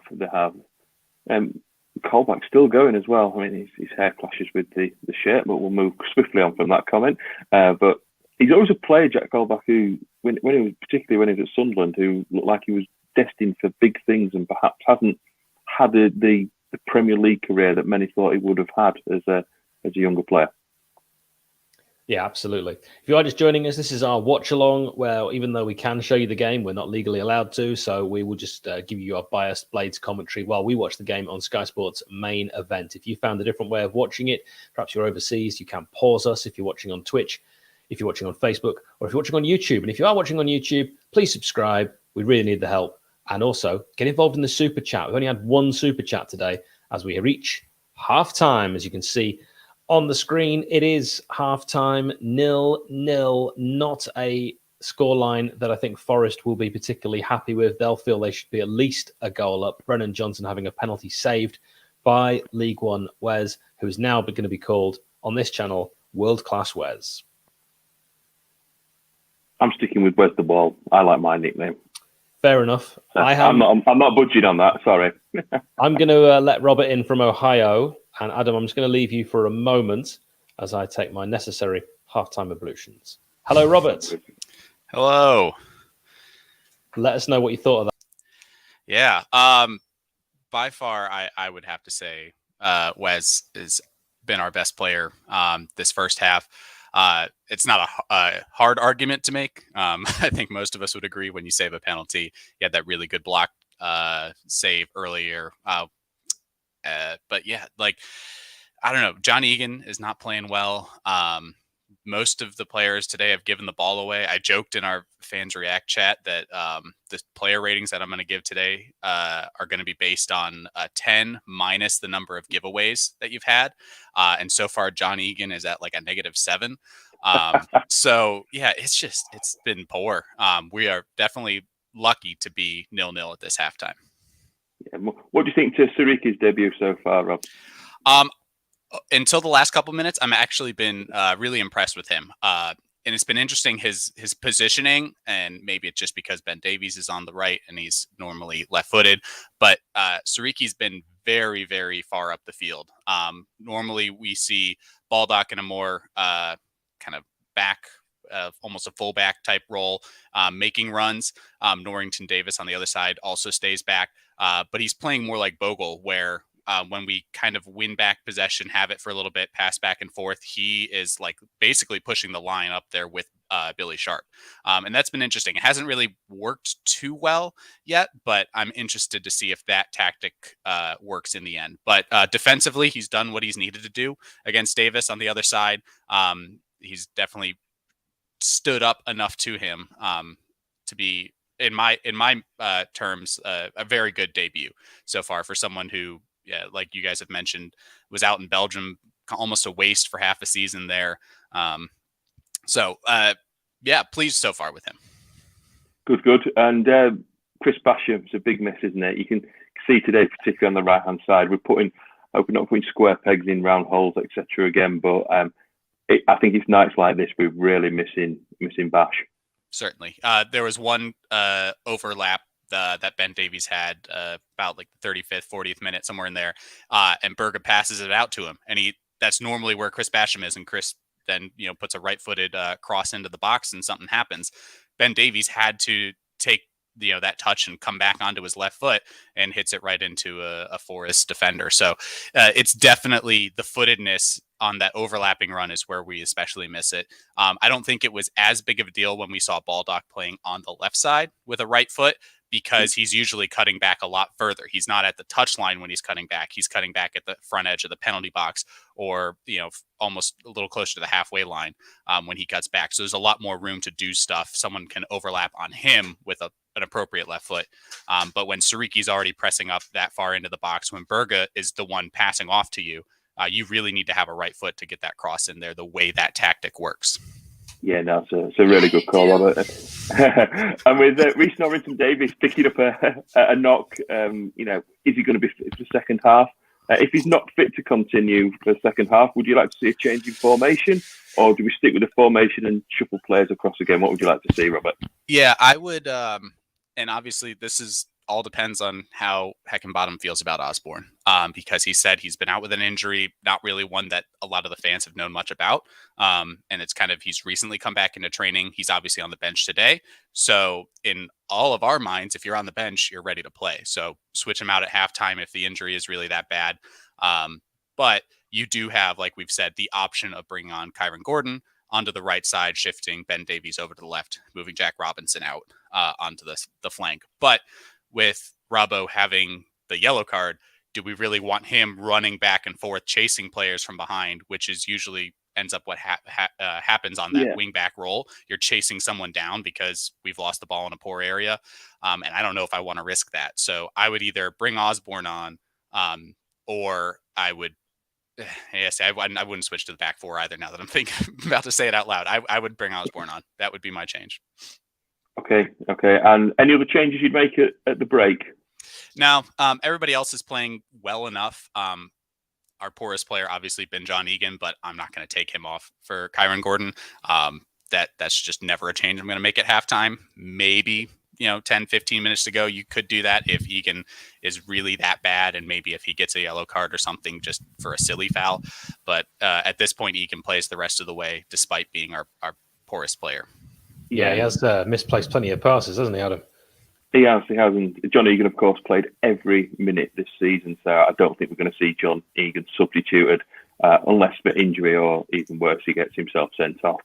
I agree, by the way, with Andy's comment. Great game for the neutral. I think it is a good game for the neutral. Something we said during the commentary, that Sky will be happy for the first time that they've seen a decent first half, because all the games they've covered so far have been really poor first halves for the Blades. This one has been a poor first half for the Blades, but in terms of for the neutral and for the Sky viewer, I think it's been really exciting. Morgan Gibbs-White as well. I don't know if you've touched on this while I was away, but not quite looking like the Morgan Gibbs-White that we're used to this season.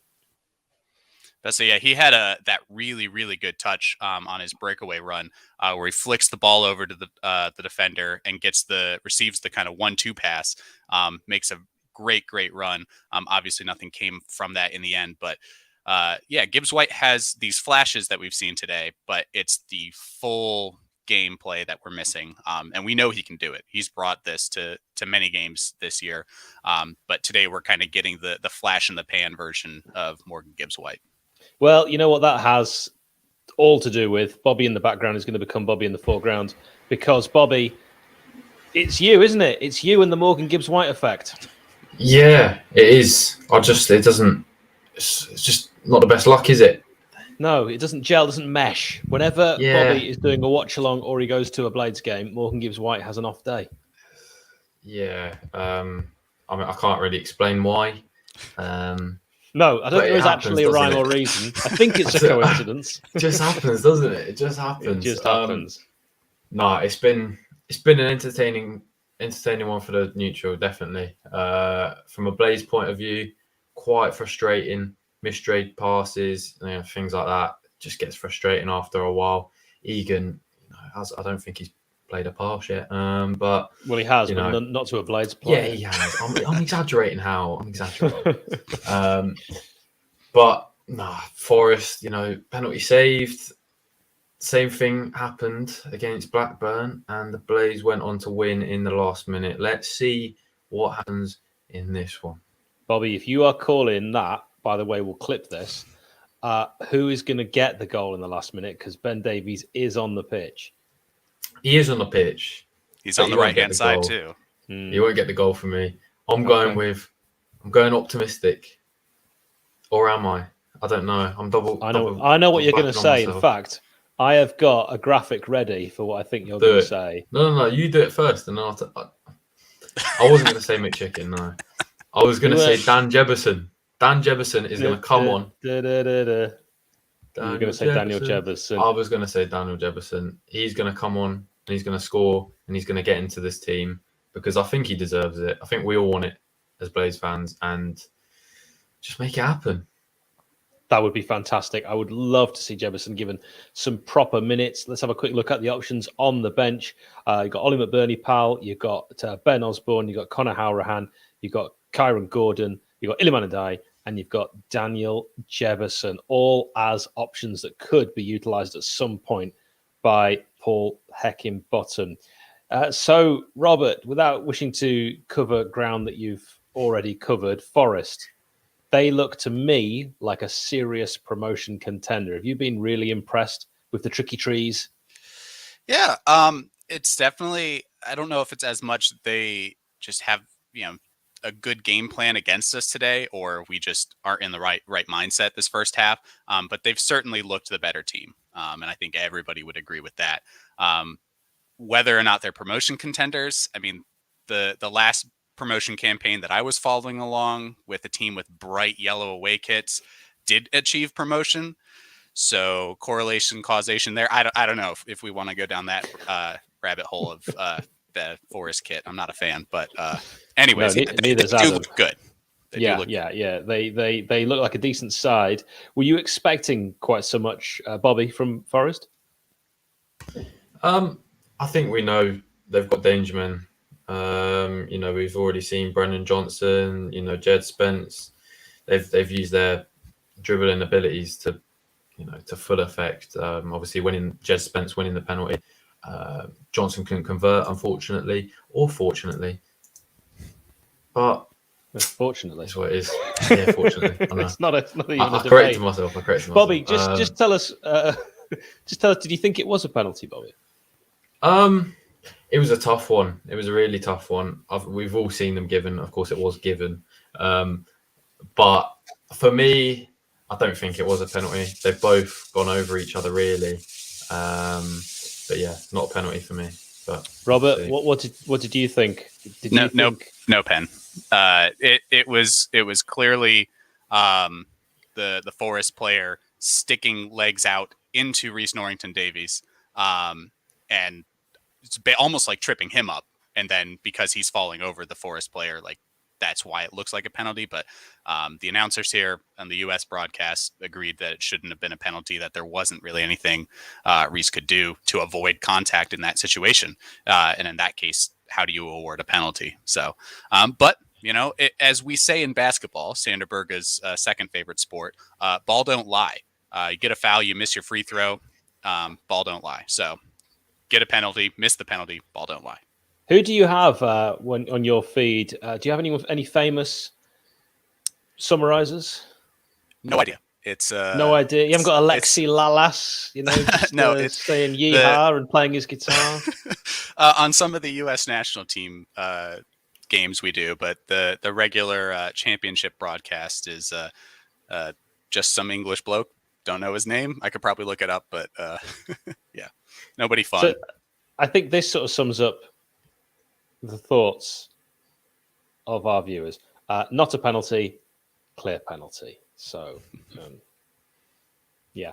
Danny says, if VAR was in the championship, do you think we would be higher than we are now, Hal?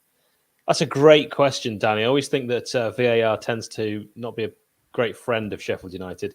There was a table done on our season under Chris Wilder, our first season in the Premier League, of where the Blades would have finished without VAR and would have been in Europe.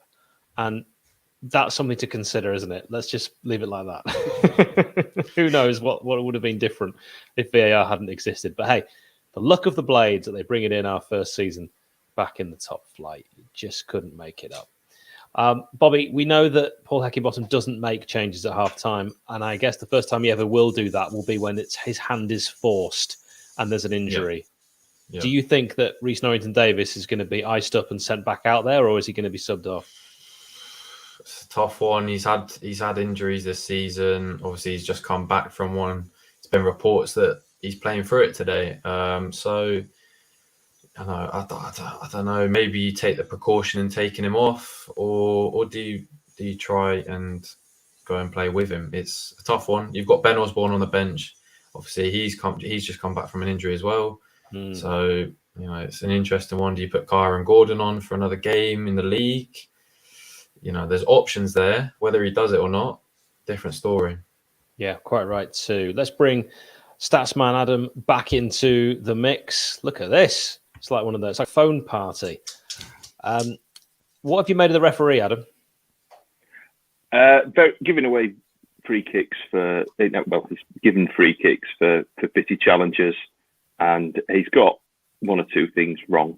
But overall, he's been consistent. I don't agree with the penalty decision, but Robinson booted the ball away, so he got a yellow card. Garner kicked the ball away and got a yellow card. The accumulation of Worrell on Sharp is probably the big area where he's let it down. But he's the referee he's giving the free kicks for the same. So we need to be wise. We need to be game wise. And I've said this, and I'll keep banging this drum, is that this is where we've struggled, to pick up referees who are giving those sort of decisions. So any sort of touch in the area, go down, create something. He gives one dodgy pen, the likelihood he gives two, level it up. Yeah, they do that. Bobby, thoughts on that? The old man will be happy. Leave it at that. Good, well said. We are going to get the second half underway. Robert, give us your full-time score prediction. This is going to be a 1-0 Blades victory. I'm going to also go out on a limb and say that we get a Daniel Jebeson goal from a corner won by Femi Sariki, Kyron Gordon with the assist on the far post. I don't know if we've seen something like that before this season, but just something I came up with off the top of my head. So Love it. Love it. get the Thank youngsters you. in there. We'll leave you to the rest of your day. Robert, thank you very much, as always, for joining us. We really appreciate it. We'll let Bobby return to his background duties. Pop your comments on the screen, and Bobby will bring them up. We are out of half-time. We're in the second half. Femi Sariki tries to win a corner, but I think he literally just stubs his foot into the grass, and the ball rolls out for a goal kick to Nottingham Forest. No changes at half-time, Adam. Any surprise in that? No, I mean, I know you're not a fan of Hecky's subs, but he doesn't change things. He doesn't change things. So as long as Reece Norrington-Davies is fit, then he's going to carry on and do that. Keenan Davis up against Ben Davis, and Ben Davies has to usher it out, I should say, with his left foot for a corner kick. Another corner, Adam, to Forest. They're starting the way they finished. They have. They're just attacking their fans as well, and it's not got any better in the first minute and a half of this second half. It's sort of read a 15-minute break, and as you were, which is a little bit of a concern. It's a big-time concern. Let us know where you're watching around the world, and Bobby will bring it up on screen. Here's a corner, taken to the far post. Right. World-class Wes comes out and grabs quite comfortably. To be honest, there was actually no one there at that far post where the corner was delivered to. Tries to play one out to Morgan Gibbs-White. I'm not quite sure what he was hoping Morgan Gibbs-White could do with that, Adam. I think he was trying to go over the defender and Gibbs-White to run sort of past him into space, but he hit the pass a bit straight. Gibbs-White got his head on it, cushioned it, and forced the Spencer put it out for a throw-in. So did well, actually. You're right. On the left-hand side, he's won that throw-in around about 40 yards from the touchline. And here we are with Reece Norrington-Davies, plays the ball inside to Morgan Gibbs-White, does a little jink, tries to get past Jed Spence, can't get past his man, and will lose possession there, and Garner will just bring it away as it gets to halfway. Brennan Johnson tries to go past Oliver Norwood, and Norwood with his right foot plays it back out to Reece Norrington-Davies. Again, looks for Morgan Gibbs-White. Those two like linking up. So far, they've done it a few times today. Sanderberge in the middle. I'll call him Berger for the rest of the half, I promise. Back to Jack Robinson, looking quite steady today. Jack Robinson, as soon as I say that, misplaces a pass. Commentator's curse, Hal. Commentator's curse. You know it. And then looks like he nearly passed one straight out for a throw-in, but well done. Reece Norrington-Davies managed to keep that one in. Jack Robinson will then make a completed pass to Oliver Norwood with his ping. That's lovely pass. Great ball to Sariki. Terrible cross from Sariki. He's won a corner, but I've got to say, Sariki, I want him to do so well tonight. I am willing him on. We are all behind him. I would like to see him, because just then, even there, with the first touch, the second touch wasn't the one he intended. And the cross was quite poor, but I want him to just get into this game, get his confidence back up. And also, I want some more super chats, please, from you, dear viewer. Help us, help support the channel. If you're not going to be a member, do please join with a super chat. Here's that corner, taken short. Never like those. And it's gone all the way back to Oliver Norwood. So many bodies back now for Forest. Morgan Gibbs-White plays one in. It's beaten the first, but not the second man, and then cleared by Forest all the way to halfway, and everyone reverts back to type. So that was another missed set-piece opportunity. It was. There was a chance to get a cross in. It was sort of half it in. Norrington-Davies then took a shot on goal, which was going way wide, but the Blades have won a free kick. That's a foul by Davis on Sariki. And let's see what Oliver Norwood can do with this. Always taking an early one in, which is just a complete waste. The set pieces today, Adam. What do you make of them? Shocking. Yeah. Speak for all of us. Not much more you can say. They've been terrible from a Blades perspective, but Forest are controlling that midfield. It is a bit of a worry of how much they seem to be having time and space in the midfield compared to us. And Norrington-Davies Spence is running him all over the place, isn't he? Yeah, completely. He's got his number, and with a slight knock as well, I think Jed Spence can have a field day if they can get the ball out to Spence on the right-hand side more often. As 𝐍𝐸𝐶𝐺𝐸 but take the ball in stride, but instead it falls to Jack Colback. He'll get it back for another opportunity. He's going to cut inside.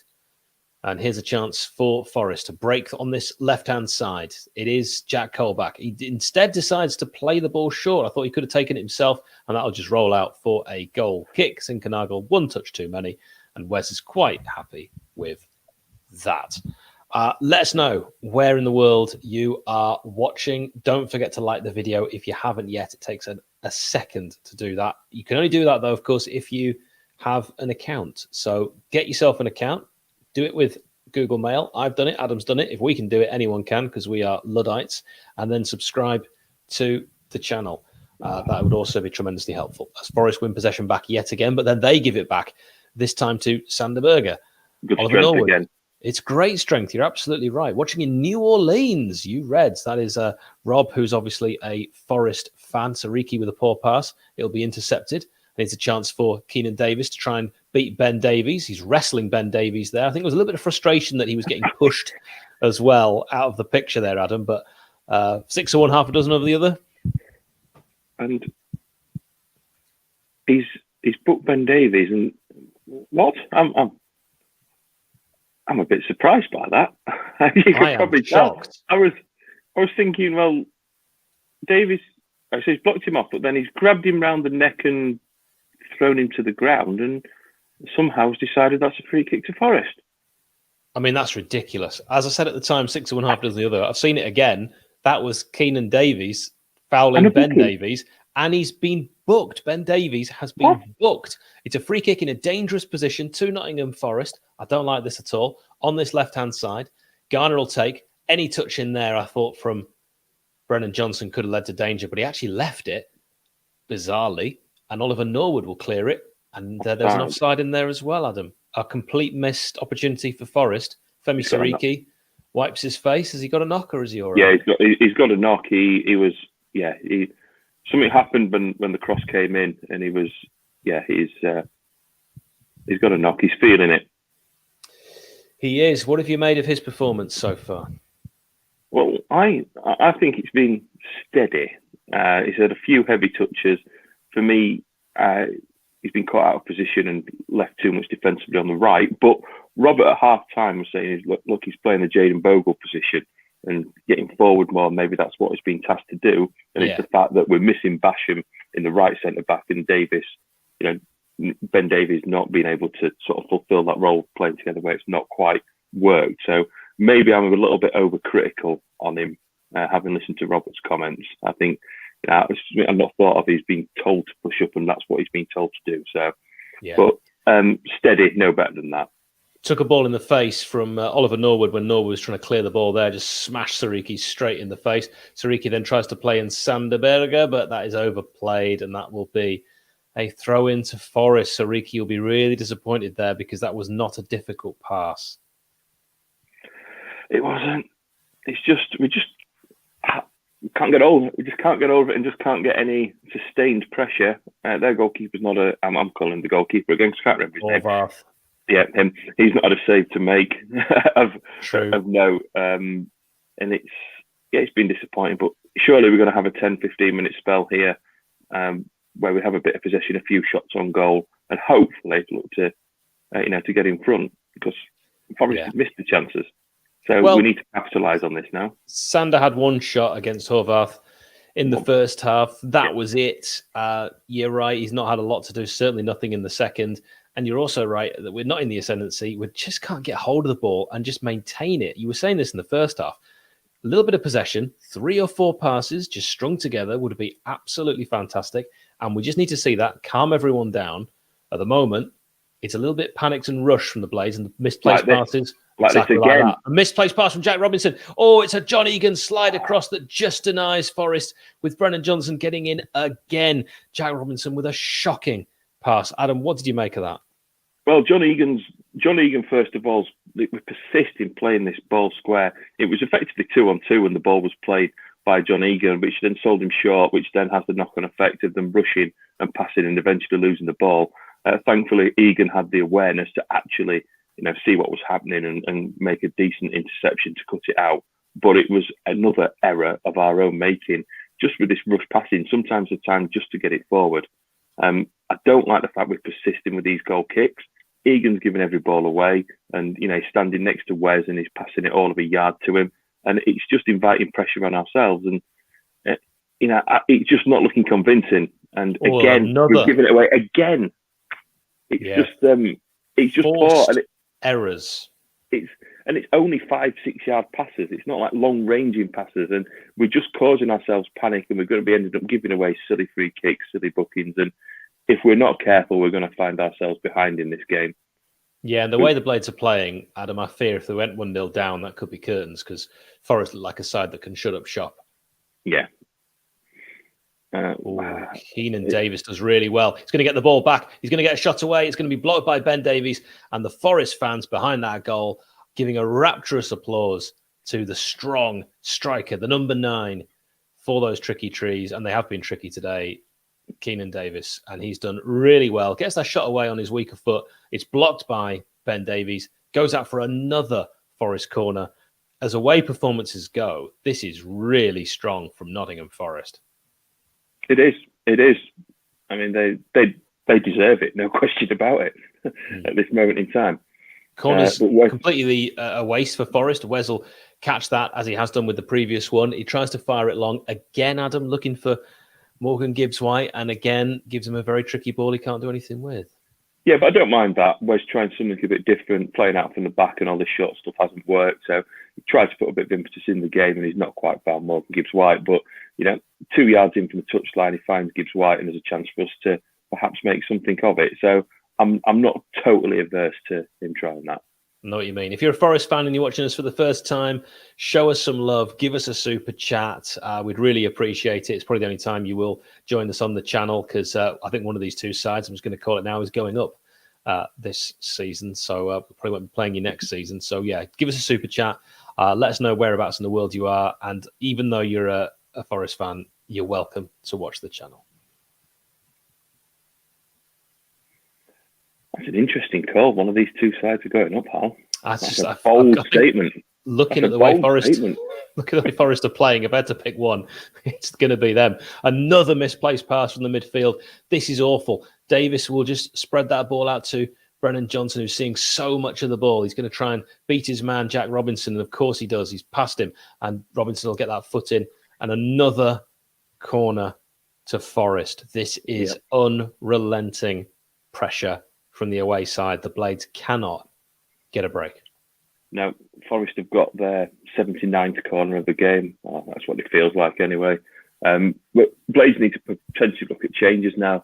Is this a game for Iliman Ndiaye to run at them, to get in behind with Gibbs-White, change it up? Maybe Ndiaye for something like Fleck might be the change. That's exactly what I was thinking. Iliman Ndiaye for Fleck could definitely work. Here's that corner then on this right-hand side. Delivered in. It's a great one. Oh, it's hit the bar. Forest should be a goal up. And then they get the rebound and it's blocked again. And the Blades survive. Go. Now they can hit on the break. Go. Forest have committed 9 men forward. Here's a chance with Fleck. If he can play in Sander, he can't. Not pass anybody. Oh, he's not chosen the pass. Berger was absolutely free on the right-hand side. Fleck kept that ball, allowing Forest to get back. That, though, Adam, was a chance. It was a great chance. I mean, Fleck bursting forward, he was going. He didn't have the pace to go himself. It opened up for him. He kept going. He had options left, options right. He chose to hold it, not take it on. I mean, the corner from Forest, the break was on. Look here, the header comes in. It's straight off the bar. I don't know if Wes got a slight touch to it. Jackie Longthrow blocks it. Fleck here, he's on his own. He's got options, and yeah, it's a great tackle. Coming back from Forest in defence, but we really should have made more of that. That's the second time tonight that Sander Berge has not had the been put in when there's been a real opportunity to do so. And with his strength, that would have been played to Sander Berge. He could have gone for goal, or he could have, head out wide, and Fleck could have carried on. And with the strength of Berge, he could have played that across to Fleck, and it'd been a much more promising opportunity. But that was a real chance missed. And I have to say, we just said about Iliman Ndiaye coming on for John Fleck. Yeah. If that had been Iliman Ndiaye bursting through the middle, I think it would have been a very, very different result. He'd have just head down, go for goal. Couldn't agree more. And that's a pull of the shirt. Referee's going to give that free kick every single day. And it's on Morgan Gibbs-White in the Forest half. And that just might give the Blades a little bit of respite. Oliver Norwood wants to lose a few yards for some reason on that free kick. I don't know why Oliver Norwood is so keen to take free kicks quickly. Back heel from Morgan Gibbs-White was actually really clever. Billy Sharp looked like he was fouled there. Oh, referee's giving it the other way. He's giving it the other way. Where are we finding these referees, Adam? He's a comedian. The referee does just not like Billy at all. But no, he doesn't. Did Wes get a hand on this? This is the Cook header that hit the bar. No, he didn't. Travelling towards, and no, it just hits the bar. Wes was near it, but didn't get a touch to it. and that's Sariki another commits free the kick. foul on Colback. I've got to say, I think Sariki's another potential substitute that could be taken off. I'm not having a go at the young lad. I just think he's found it a little tough going against some very, very strong Forest defenders today.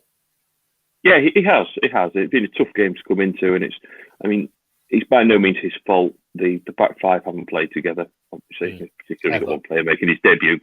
You've got Ben Davies playing out of position, well, in position, but the other side to his normal position. Shocking pass. I've just got to interrupt there because Sanders played a shocking pass, and I thought there was a foul there. Right, go on, Billy.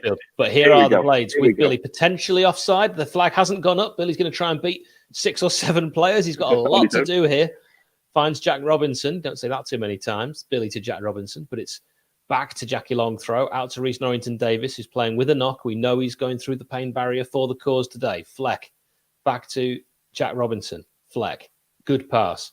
Sander. Oh, this is lovely. The first really good bit of play from the Blades today as Morgan Gibbs-White looks across it with his right foot, and the old warhorse Cook, the former Bournemouth man, gets a crucial block in, and the Blades have a corner. We're at 61-23, 24-25. If we're ahead, you can pause us. Blades have a corner, Adam. That was great football.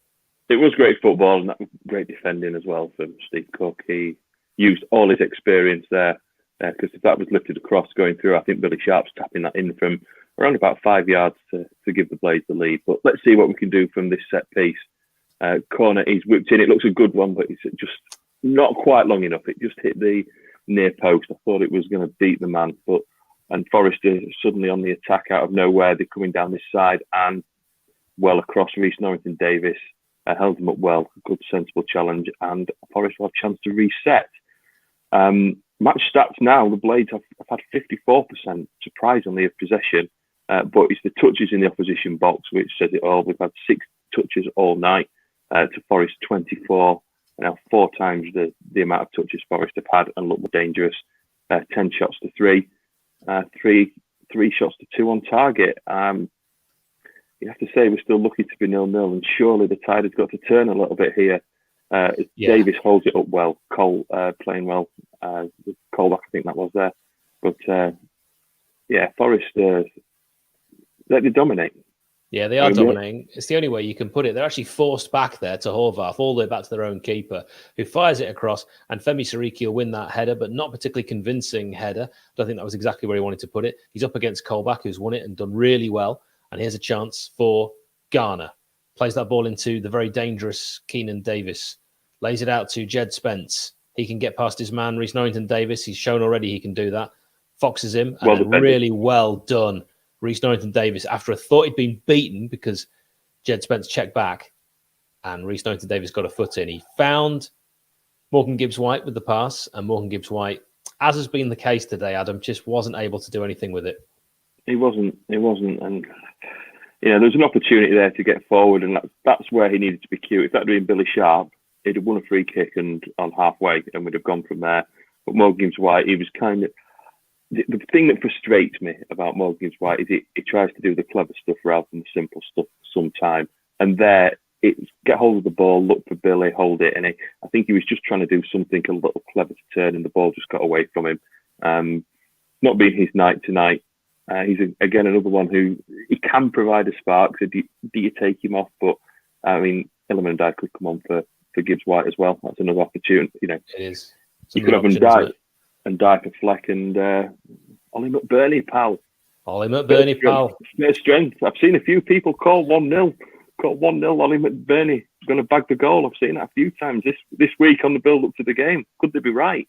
Well, I think if Paul Eckenbond doesn't make a change soon and we lose this game, it'll be very easy for fans to say, why did he wait so long? And he has done that in quite a few games. Oh, that's Davis far too easily. Gets past Norwood with the nutmeg. Can he get past Jack Robinson? No. Jack Robinson does well to force him to go back. But I think the Blades have to make a change, because at least then if you've made a change, you've tried to affect the game in a positive way. At the moment, we are just sitting, and it feels like waiting for Forest to score. So, controversially put it out there. Happy with the point? No, not before the game, and yes, as it's played out. What about you? Yeah, I'm talking from before the game. Is the way the game's gone, we've not got in front. Do you think Paul Heckingbottom is thinking a point at home to Forest? is not a bad result in the grand scheme of things. Oh, I think you've got to, at this stage of the season, go for the jugular, and you've got to try and affect the game in a positive way. Jed Spence, by the way, here, up against Jack Robinson, throws himself to the ground, and that, for me, is a yellow card. That's pathetic. That's what it is. It's absolutely pathetic. He's a good player, Jed Spence. He doesn't need to do things like that. So, really disappointing to see. And referee's just going to let it go, as well as the fact that the linesman didn't do anything about that. I think that's just between the two of them. Really poor. Expected better. Yeah. So would you risk 1 to gain 2? Yeah, at this stage of the season, I absolutely would. I mean, it's okay. Just go for it. Let's just go for it. We've got nothing to lose, because we're not in the playoffs at the moment. Fair enough. That's not a poor ball from Norwood. No one there, in fairness to him. But that's the issue when you are just playing Billy up top, isn't it? It is. And, well, we'll keep banging the drum. Changes. Get a message to Nick. Yeah. Changes. Nick, if you could yell that at Paul Heckingbottom, please, that would be absolutely fantastic. Or Stuart McCall or Jack Lester. But we do need to change this game. Horvath, the goalkeeper, lays that ball back out, and Forest will just keep nice, tidy possession, something we were saying the Blades need to do in this game. Even when they play a misplaced pass, they somehow manage to win the 50-50s. It's been that kind of game. But Gibbs White's got it in, and he's offside. Yeah, I could tell that was offside. I mean, he's playing in an advanced role, Morgan Gibbs White, when it's almost lazy coming back, but not getting up there when we need someone in the box. Here is Femi Siriki's substitution. I thought that Femi will be disappointed with some of his touches, but overall done fine. And Ben Osborne back from injury, thrown in. Now, Adam, how is this going to affect the layout? I'll have a look. I know, right? Scratching heads time. Oh, it's another one. Jebeson for Oliver Norwood. So I am surprised that Oliver Norwood is going off. What do you make of that one? His passing's been shocking. Oh, I'm not saying he's been good, but there are also a few other culprits out there today. There are, but it's attacking. It's what we asked for. So, I'm going to see how this formation is going to look now, but Osborne looks like he's going to be playing on the right. He can't be. Morgan Gibbs. Oh, it's not. Is it Morgan Gibbs White to right back? Is it? Well, it Morgan? You've said it. I don't know. I don't know. I need to. It could work, didn't you? You said that Morgan Gibbs White could play as a right wing back. I think it's far more likely they've just changed formation. Yeah. Oh, it's Gibbs White, right hand side of midfield. I'm just trying to work this out and have a look. No, Gibbs White is right hand side of midfield. Osborne is right wing back. Yes, he is. And Jebeson odd. Gone up top with Billy. So Sanders Sanders dropped a bit deeper. I think he has. I think Sanders gone in the Norwood position next to Fleck as we try and figure this out. But Norwood incredibly off, and Ben Osborne even more incredibly playing right wing back, the former Forest man, a Derby County fan. And here is Morgan Gibbs White with his right foot. Decent ball. Yes. Go on. Yes! It's Billy Sharp. The changes have made all the difference, Adam. Oh, I love it. Absolutely incredible. The Blades have taken the lead through Billy Sharp. And as ever, whenever there is a goal on this channel, you know what time it is.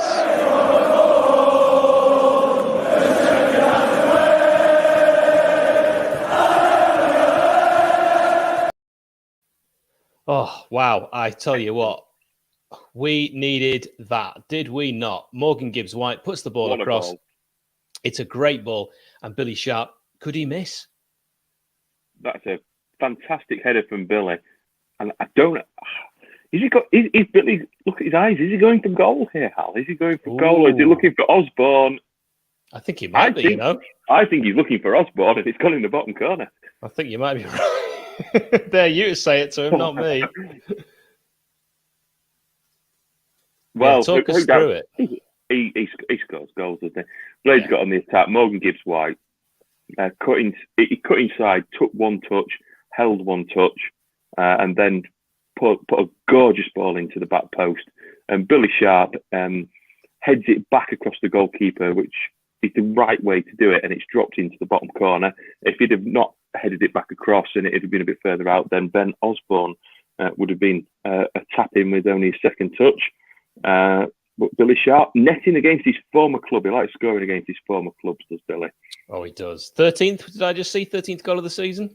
Yeah, 13th goal of the season. He scores goals. He does. Rumours are true. And Forest, I mean, they will be absolutely gutted with that. But that's football, and you can have all the possession you like and all the chances. The Blades really with only their second chance of the game, and they've got the goal. And I think the changes were necessary in the last 7 home games. You've seen the results there, Adam. No losses in there. No losses. Draw with Coventry. Should have beat Hull and all the others. And nothing, as our good friend Robert would say, 0 conceded. Yeah, I like 0 as a term. I think it's better than 0, to be fair.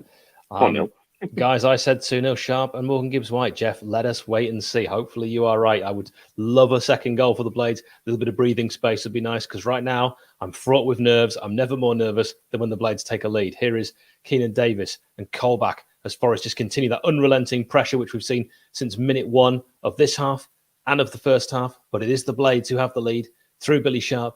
Adam maintains Billy was trying to head it back to Ben Osborne. Braver man than me.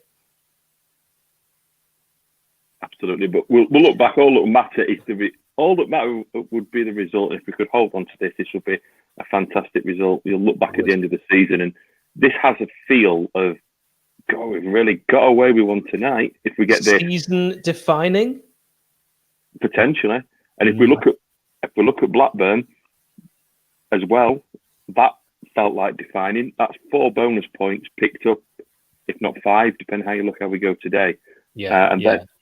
And you know what? It was disappointing at the weekend. He didn't show up against Millwall at weekend, and that was one that we, let get away. But I'd much rather be beating the teams in and around us.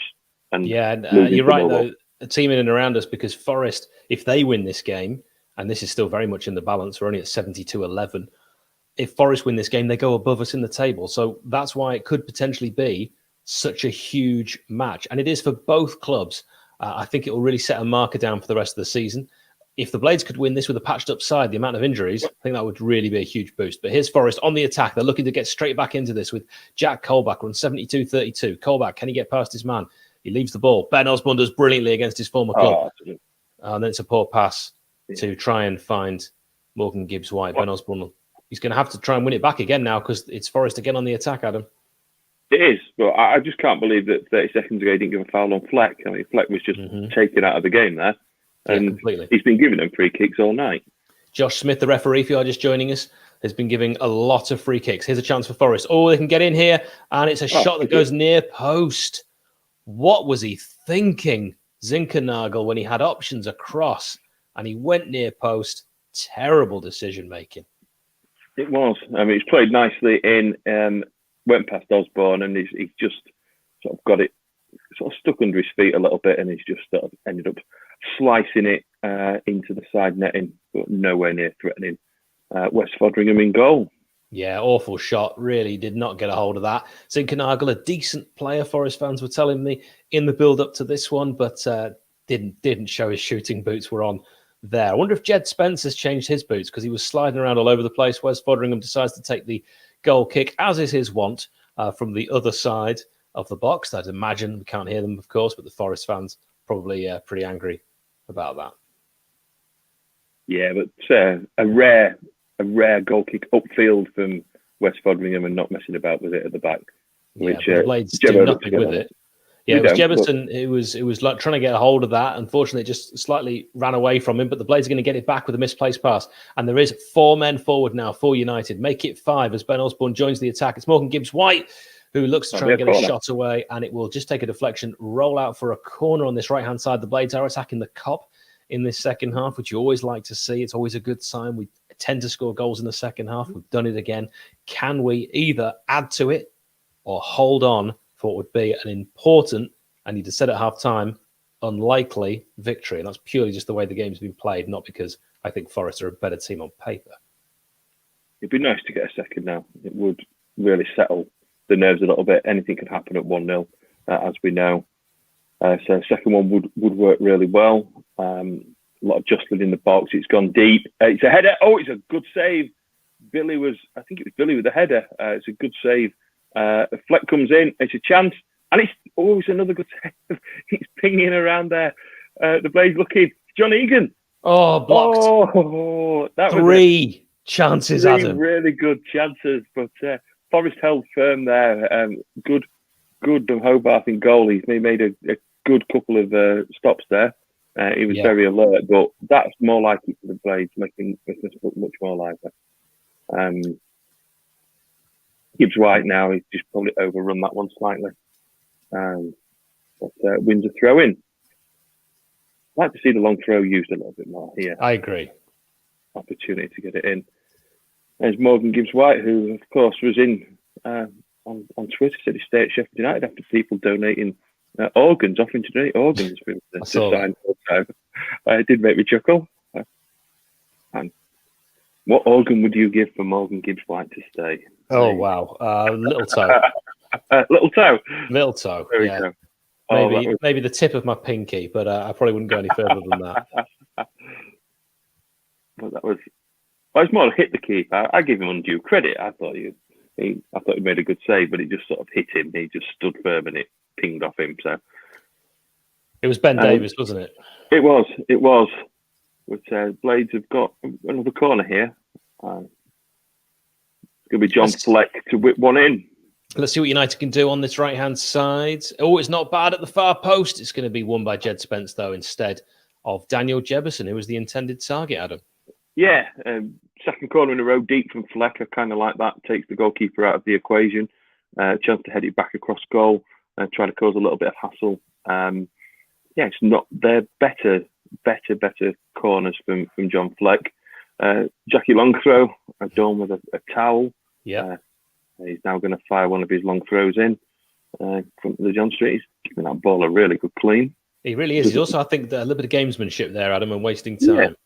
Yeah, that's a great throw in. It's right onto the 6-yard line, right into the centre of the goal. It's again pinging about. It just won't come down favourably for the Blades. But Billy Sharp's got it, and that's been a nothing chip by Billy. But wouldn't fall comfortably for a single blade there, as you said. And then when Billy had the chance to just drill it back in, which I think the right option was drilling it, he floated one, and it was neither here nor there. Horvath, the goalkeeper for Forest, is going to play it out, which they'd like to do as well as United have. I mean, something Adam highlighted in the first half he wasn't particularly happy with from the Blades. But here's a chance for Sander to win that ball back, and between him and Billy, they do really well. Keenan Davis losing possession. Oh, Morgan Gibbs White is going to lay in. Ben Osborne didn't want that on his right foot, did he, Adam? He didn't, but it's a good little cut back, and just fortunately nobody there. But he cut it out to 6 yards out, but the Forest defended it well. As Sander Berge looks, he's got space in front of him now. As he comes forward, he finds Ben Osborne, who's looking to get on his left foot all of the time. It's Morgan Gibbs White. Osborne's running in behind, but Gibbs White hasn't seen him, so goes out wide to Sander Berge, who holds it up. Blades looking to try and find that killer pass in. It's gone inside. It's Sander Berge into the area. He's looking to step, and he's found the Forest shirt. He had two options, and he was just behind them. It was really poor pass. That's going to be run out for a throw in for the Blades. This is a different Blades side, isn't it? Completely. We are playing so much better, free flowing, looking really attack minded, and Forest have been forced into a Surridge substitute, quite literally. So the former Bournemouth striker, Surridge, will be brought on to try and make things happen for them. I think this is really encouraging. They'll also want to kill the Blades momentum, which we've just built up, and it's Scott McKenna who goes off the defender, and Sam Surridge, who is on. Yeah, McKenna's gone. No magic from him tonight. So I had to get one in. Very good, very good. We didn't do enough McKenna material tonight, but I'm glad you pulled one out of the hat. Oh, very good. Very good. Oh, Billy Sharp is fouled by Worrell. Referee says no. That's the 9th foul by Worrell on Billy tonight, and the rest let almost all of them go, and hasn't booked Worrell for some reason, the captain of Forest. And here's Jackie Longthrow, sells a dummy, drops a shoulder up against Jed Spence, decides better of trying to take him on. And Fleck, for some reason, goes all the way back, and I think this is a wasted opportunity for the Blades, who had men in the box. Yeah, they could have got that forward quicker. We're all the way back to Wes now. Wrong decision. But Wes doesn't thump it long. Instead, he finds Ben Osborne, who's not looking comfortable, actually, I have to say, having to use his right foot. So instead, he decides to use the left, plays it to another left footer in Wes. And now the possession is lost because the Blades did the wrong thing there by going backwards in the first place. They did. But Jebo's running hard. But Forest, they've got possession. I hope we're not tiring too much here, because even though it's not gone our way, the lads have put a lot into this, and they have tried to press, and they've been run ragged a little bit, and there's a few achy bones and a few little knocks and niggles hanging about. Luckily, we've got ages to rest before the next game. I mean, that's the awful thing, is that not only do we not have ages to rest, the next game is even bigger, many would say. That's it. Huge games coming up. There's no small games, of course, at this stage of the season, but when it's happening to be against, arguably the greatest manager you've ever had in a promotion battle at home, they don't come much bigger. No, they don't.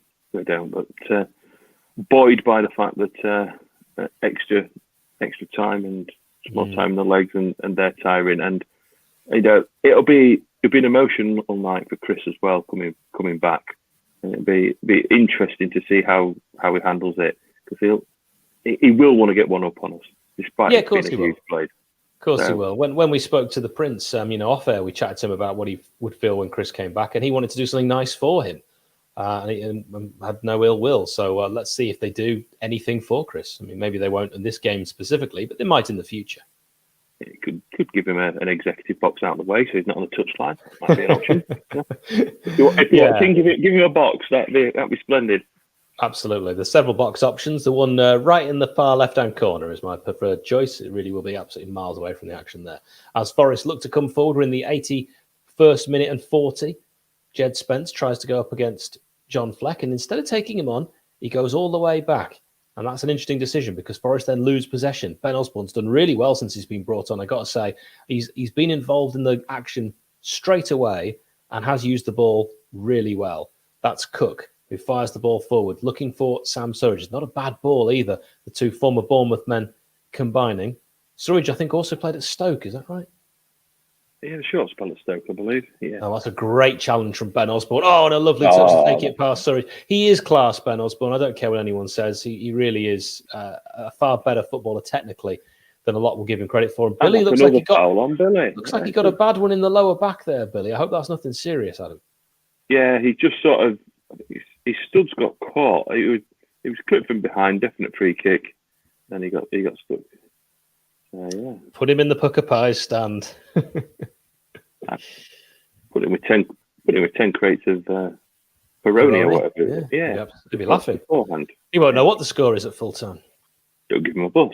Don't give him a coach down. Make him walk. All full of things, but I think. But on the flip side of that is that Billy's going off now, but we're going to be up for it and want to prove what we can do. So I'm confident for Tuesday. But it's Billy Sharp going off. So is this going to be a defensive change, or is it? I would think Ollie McBurney would be the most natural replacement. John Egan will take the captain's armband. Billy, get yourself healed for a big game against Borough, because it is Ollie McBurney, pal. Here he is, showing his shins again. He loves those children's shin pads, doesn't he? He does. Come on, Ollie, get a second goal. We'll have a watch as a memento, pal. Whatever you need. Oh, honestly, are you going to have a go with the poor fella for being burgled? I'm not. I'm pro. I am pro McBurney. I've said this many times. He just needs to prove it. Like now, no, it didn't quite fall in front. But since the changes, we've looked a lot better, Hal. Yeah, we have. I mean, if only we'd made those changes right at the start of the second half, who knows what would have happened. But it's 1-0 to the Blades against Forest. We are in the 85th minute, so it's 84-08. Zinkernagel, who missed that chance for Forest, he's going off. He had a decent game passing-wise, but I think all he will remember is that missed shot. And Alex Mighton. And Mighton, he be a key change, Adam? Well, there you go. Yeah, you're trying to find a fun out of that one. Yeah, not a lot I could do with that. Mighton, Migton, and all sorts of pronunciations, Indeed, it could be Migton. I don't know the man. If you write in the comments how you say his name, that'd be great. Ollie McBurney does well to stay on his feet. Finds Morgan Gibbs-White. Nice interchange of passing here. Can Morgan Gibbs-White do anything with it? He gives it back to Ollie McBurney. Osborne, this is good football. Morgan Gibbs-White. Oh, it was a poor pass when he had Jebeson free at the far post. That on 85 would have been absolutely fantastic for Daniel Jebeson to make it 2 and send the Blades fans home into the night cheering on 3 points. What an opportunity missed. Yeah, it's a good opportunity to get the ball in. You're not going to be able to take it from there, Ben. No, get back, son. Only about 20 yards. It's a throw in if you're not watching, and it's on the right hand side in front of the, I call it the Labour stand. What's it called now? The Tony Curry, is it? Yeah, always been a South stand to me. South stand's easier than remembering the sponsors, in fairness. Wes having to use his left foot, which is his favoured foot, in fairness, to get that clearance upfield, and it will be a throw in after Forest retain possession and then lose it on halfway. Throw into the Blades. No rush at all. Walking pace. Excellent. For United here. Reece Norrington-Davies just taking every ounce of strength, it seems, to pick that ball up and then throw it. Throws it really well, and to foul on Ollie McBurney by Jed Spence. Josh Smith, the referee, is not interested at all. I'm going to have a glass of water. Hang on. So the Blades have got just 3.5 minutes plus stoppage time to see this one out for what will be a huge 3 points. Forest looking to go long now, looking to drop it in behind, and that's a really good ball. Reece Norrington-Davies needs to hold his man up. He's given away a free kick, I think. He has. He has, and he'll be yellow getting card.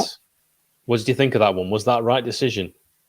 It looks a foul to me. I don't initially have any complaints about it. Both players running for it. Yeah, he's got his hands around him, and that's a free kick. You're not going to get away with that. Unfortunately, he's pulling the shirt off of his back, and better than him going in behind. As long as nothing comes of this free kick, it's a little further forward than what I would have liked. But Reece Norrington-Davies now does pick up his 4th yellow card of the season. Of course, he wasn't booked in the first half. It was a booking for Jack Robinson for kicking the ball away. Lucky. Glad we've seen that. Otherwise, we'd have had a mass panic. Absolutely. But Reece Norrington-Davies probably wouldn't have done that if he'd been on a yellow card. He shouldn't have done it anyway. I mean, that is a silly free kick to give away, an absolutely crucial moment of the game, and it's Colback who's standing over it. It's on the right-hand side. He's going to whip it in. Any touch here? Oh, I tell you, like I said, any touch there, that's a goal, isn't it? But it's taken a flick off a Blades player, and Wes is down, and that is not good. What happened here? Wes has collided with the post, I think. Collided with Davies. Oh, yeah, there's a lot happening there. It comes in, it's a touch from Wes, and he's just ran into Davies and Egan, who are Davies seems to want to wear Egan's shirt. But Reece Norrington-Davies did give away the free kick, but had he not have given away the free kick, he was Spence had done a number on him and was heading towards the byline and bringing it, potentially bringing it into a dangerous position. So it's always a difficult one. We had a couple of games last season where we didn't bring players down when perhaps we should have done that cost us goals. So you kind of can't have it both ways with those. But Joe Lolley, a man who used to get a lot of goals, coming on for Jack Colback. So Forest are completely not to be going for it, which with 2 minutes to go, 1-0 down away from home, why wouldn't you? But Wes has got an injury to his left shoulder by the looks of things. Not what we need at all. We do have Adam Davies on the bench, but we've used 3 subs. We have, so we wouldn't be able to use a 4th sub. There's no concussion injury, but this is a bit of a worry because there were some murmurings in midweek that Wes took a knock in training on his left-hand side as well after colliding with some framework. I don't know how much truth there is in that, but he's taken another knock there, so hopefully they're not related. But he's back on his feet, and Blades have dealt with that corner well now. They just used to use this really well. It's Daniel Jebeson. It's a 2-on-1 situation for the Blades here. Last minute. It's a foul. It's neither there or not. Should have given it to 𝐍𝐸. That's unfortunately not very good from Jebo. That was his real chance. He didn't know whether to go or to go for 𝐍𝐸, and he just went give 𝐍𝐸 absolutely no chance. He just toe-ended it out aimlessly, to be honest. I thought that was going to be 2-0. I don't know what Jebeson was thinking. It could be. Pass. They just got to keep calm in those situations. Offside for Forest. Sam Surridge was looking to get in behind John Egan, but he was offside. What on earth was Jebbo thinking? Did he have a shot in the end, or was it a pass? Well, I think it was a shot. I don't know. He's looked up. No, he's trying to find Gibbs-White, and Gibbs-White is 15 yards away from him, and he's played it 20 yards away from him as the referee. 5 minutes of added time.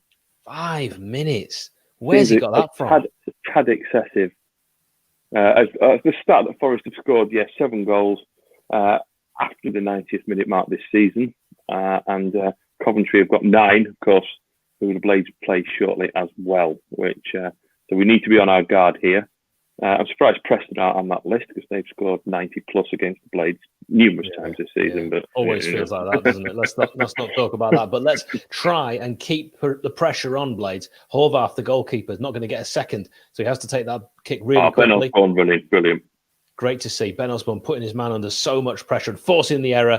Ben Davies. Ben Osborne does brilliantly. Lovely bit of skill, and then he's just had that a chance to get that cross in, not quite taken, and a wonderful sliding tackle. And Forest have conceded a very welcome, as we hit the 92nd minute already, a very welcome throw-in. But this is nail-biting stuff. The tricky trees, trying to be tricky. We're trying to play them at their own game. And it's take your time, playing football the Norwich way. Morgan Gibbs-White coming inside. Past 1, past 2. Flicks a ball through. Here's a chance for Daniel Jebeson. Oh, it's saved by the keeper Horvath, where Jebeson looked to have made it 2-0. Hit on his left foot. And what a decent save that is as John Fleck wins a corner. Wow, Adam, talk me through that moment of excitement. That was a real chance. I hope you can still hear me because my headphones died. We can hear you. Good, because my headphones have just completely died. So it's now loudspeaker, so we're getting a telling off from the other half, making too much noise. But yeah, it was a chance. It's Jebbo who's from 6 yards he's tried to beat the goalkeeper. McBurney is absolutely raging that he wasn't given a tap in, but I think Jebbo did the right thing trying to score there. Oh, he's got to shoot. Yeah, he's got to shoot. He's a striker, of course, to do so. We're going to take a short corner. McBurney's we're going to try and play for time already, Adam. Is that a bit of a dangerous? No, that didn't work at all. No, it didn't work at all. Forest are trying to nick 12 yards. McBurney's McBurney's going to put it on the right blade of glass. The referee's not going to like that, and he's going to end up booking McBurney.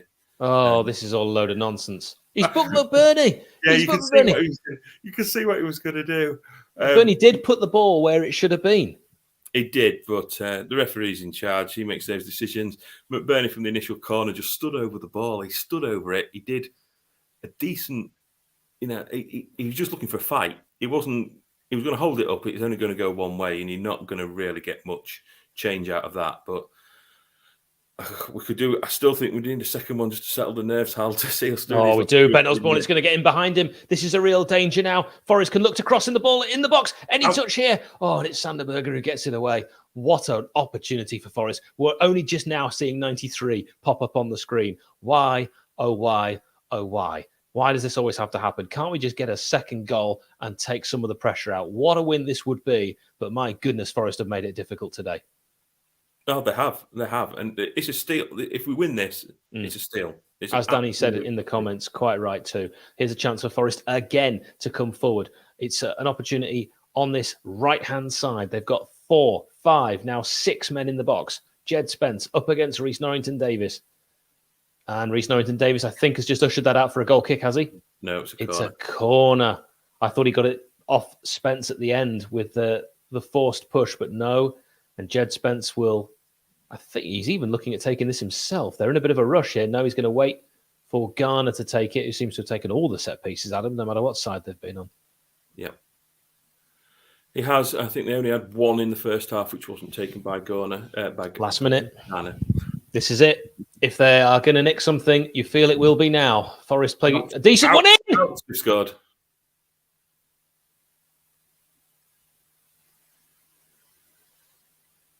They've scored. Bloody hell. Yates.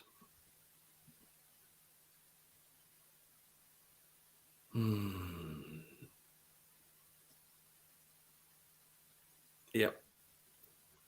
25 seconds from time.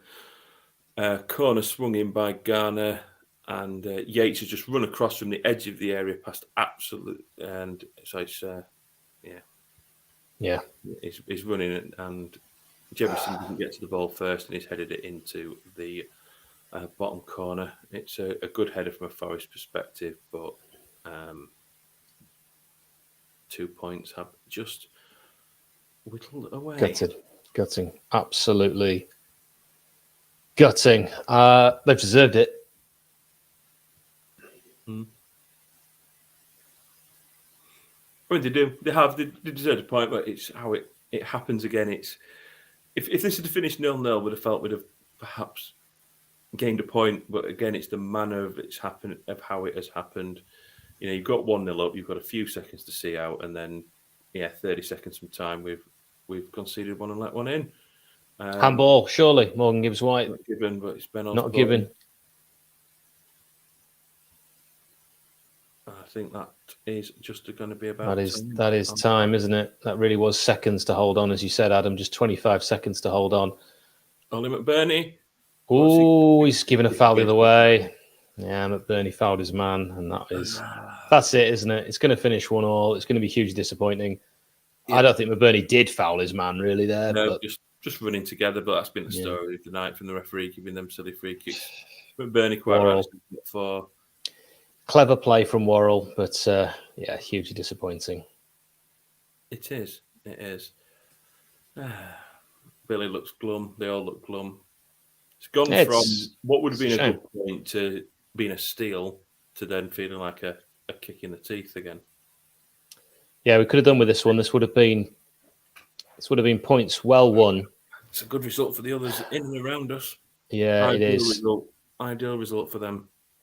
Do you feel that, as I said, this could be season defining? Do you feel that is season defining? Do you think that this is a good point won or 2 points absolutely dropped? Whenever you concede so late in a game, it feels like points dropped.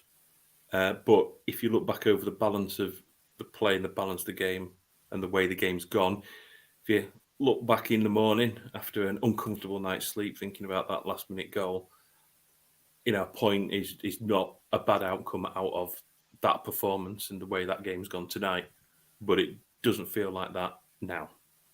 This is like Preston again, 2 dropped. This is like Huddersfield, a point dropped. You equalise your stoppage time, you let one in. It's disappointing, but it's a point. It's not a defeat. It keeps them going. Got to bounce back, and it makes Tuesday even bigger. Now, huge game on Tuesday. Huge game on Tuesday. Yeah. We won't have a watch along for that one, unfortunately. But Adam, you've been a star. I really have to thank you for joining me. I'm absolutely gutted at full time. I thought we were going to be having another Adam Lucky celebration, and you'd have had to just do all of them. But it's the face of Billy Sharp that you and I currently have as we look at him on screen, looking pretty glum, not just grimacing from the pain in the back, but points thrown away, points dropped when we were winning. I think over the piece, Forest played really well, and they probably deserved something. Yeah, I mean, Forest did deserve something. Got to be overall, like I said, it's when it's in stoppage time, it feels like that. We had the elation. Let's look at it. 2 points, absolutely gained against Blackburn last time out at Bramall Lane. Disappointing at Millwall, and we've dropped 2 points today. But it's the unbeaten run at home carries on. Bramall Lane is becoming a fortress. It is going to be there. It's time wasting. Was that the right thing on the corner? You look back, the opportunities to make it 2-0. 2 or 3 times we were clean through. Particularly, Jebo could have put it through, putting Sander Berge in on a couple of occasions as well. This game could have been dead and buried 2 minutes earlier, but we've kept them in the game. They've won a corner. We've not defended it. We can't complain at the defensive record. It feels like a defeat because of how late the goal is as a sucker punch. But overall, on the balance, you know what? The way we've played, would you have taken a point on that performance overall? Yes, you would. It's just a shame that 30 seconds too much. 30 more seconds and we were taking all 3. But it keeps us involved. It's not a disaster. We're on the periphery of that playoff zone. It just makes Tuesday a big game. And Tuesday, for me, has gone from a do not lose to a must win. think you're spot on. Adam, thank you for joining us. Thank you to each and every one of you who has watched and who has supported today. I'm sorry we couldn't bring you another Blades Bramall Lane victory, but until next time, thank you. I'll be doing the match reaction in around about 15 minutes, so I hope you can join me for that.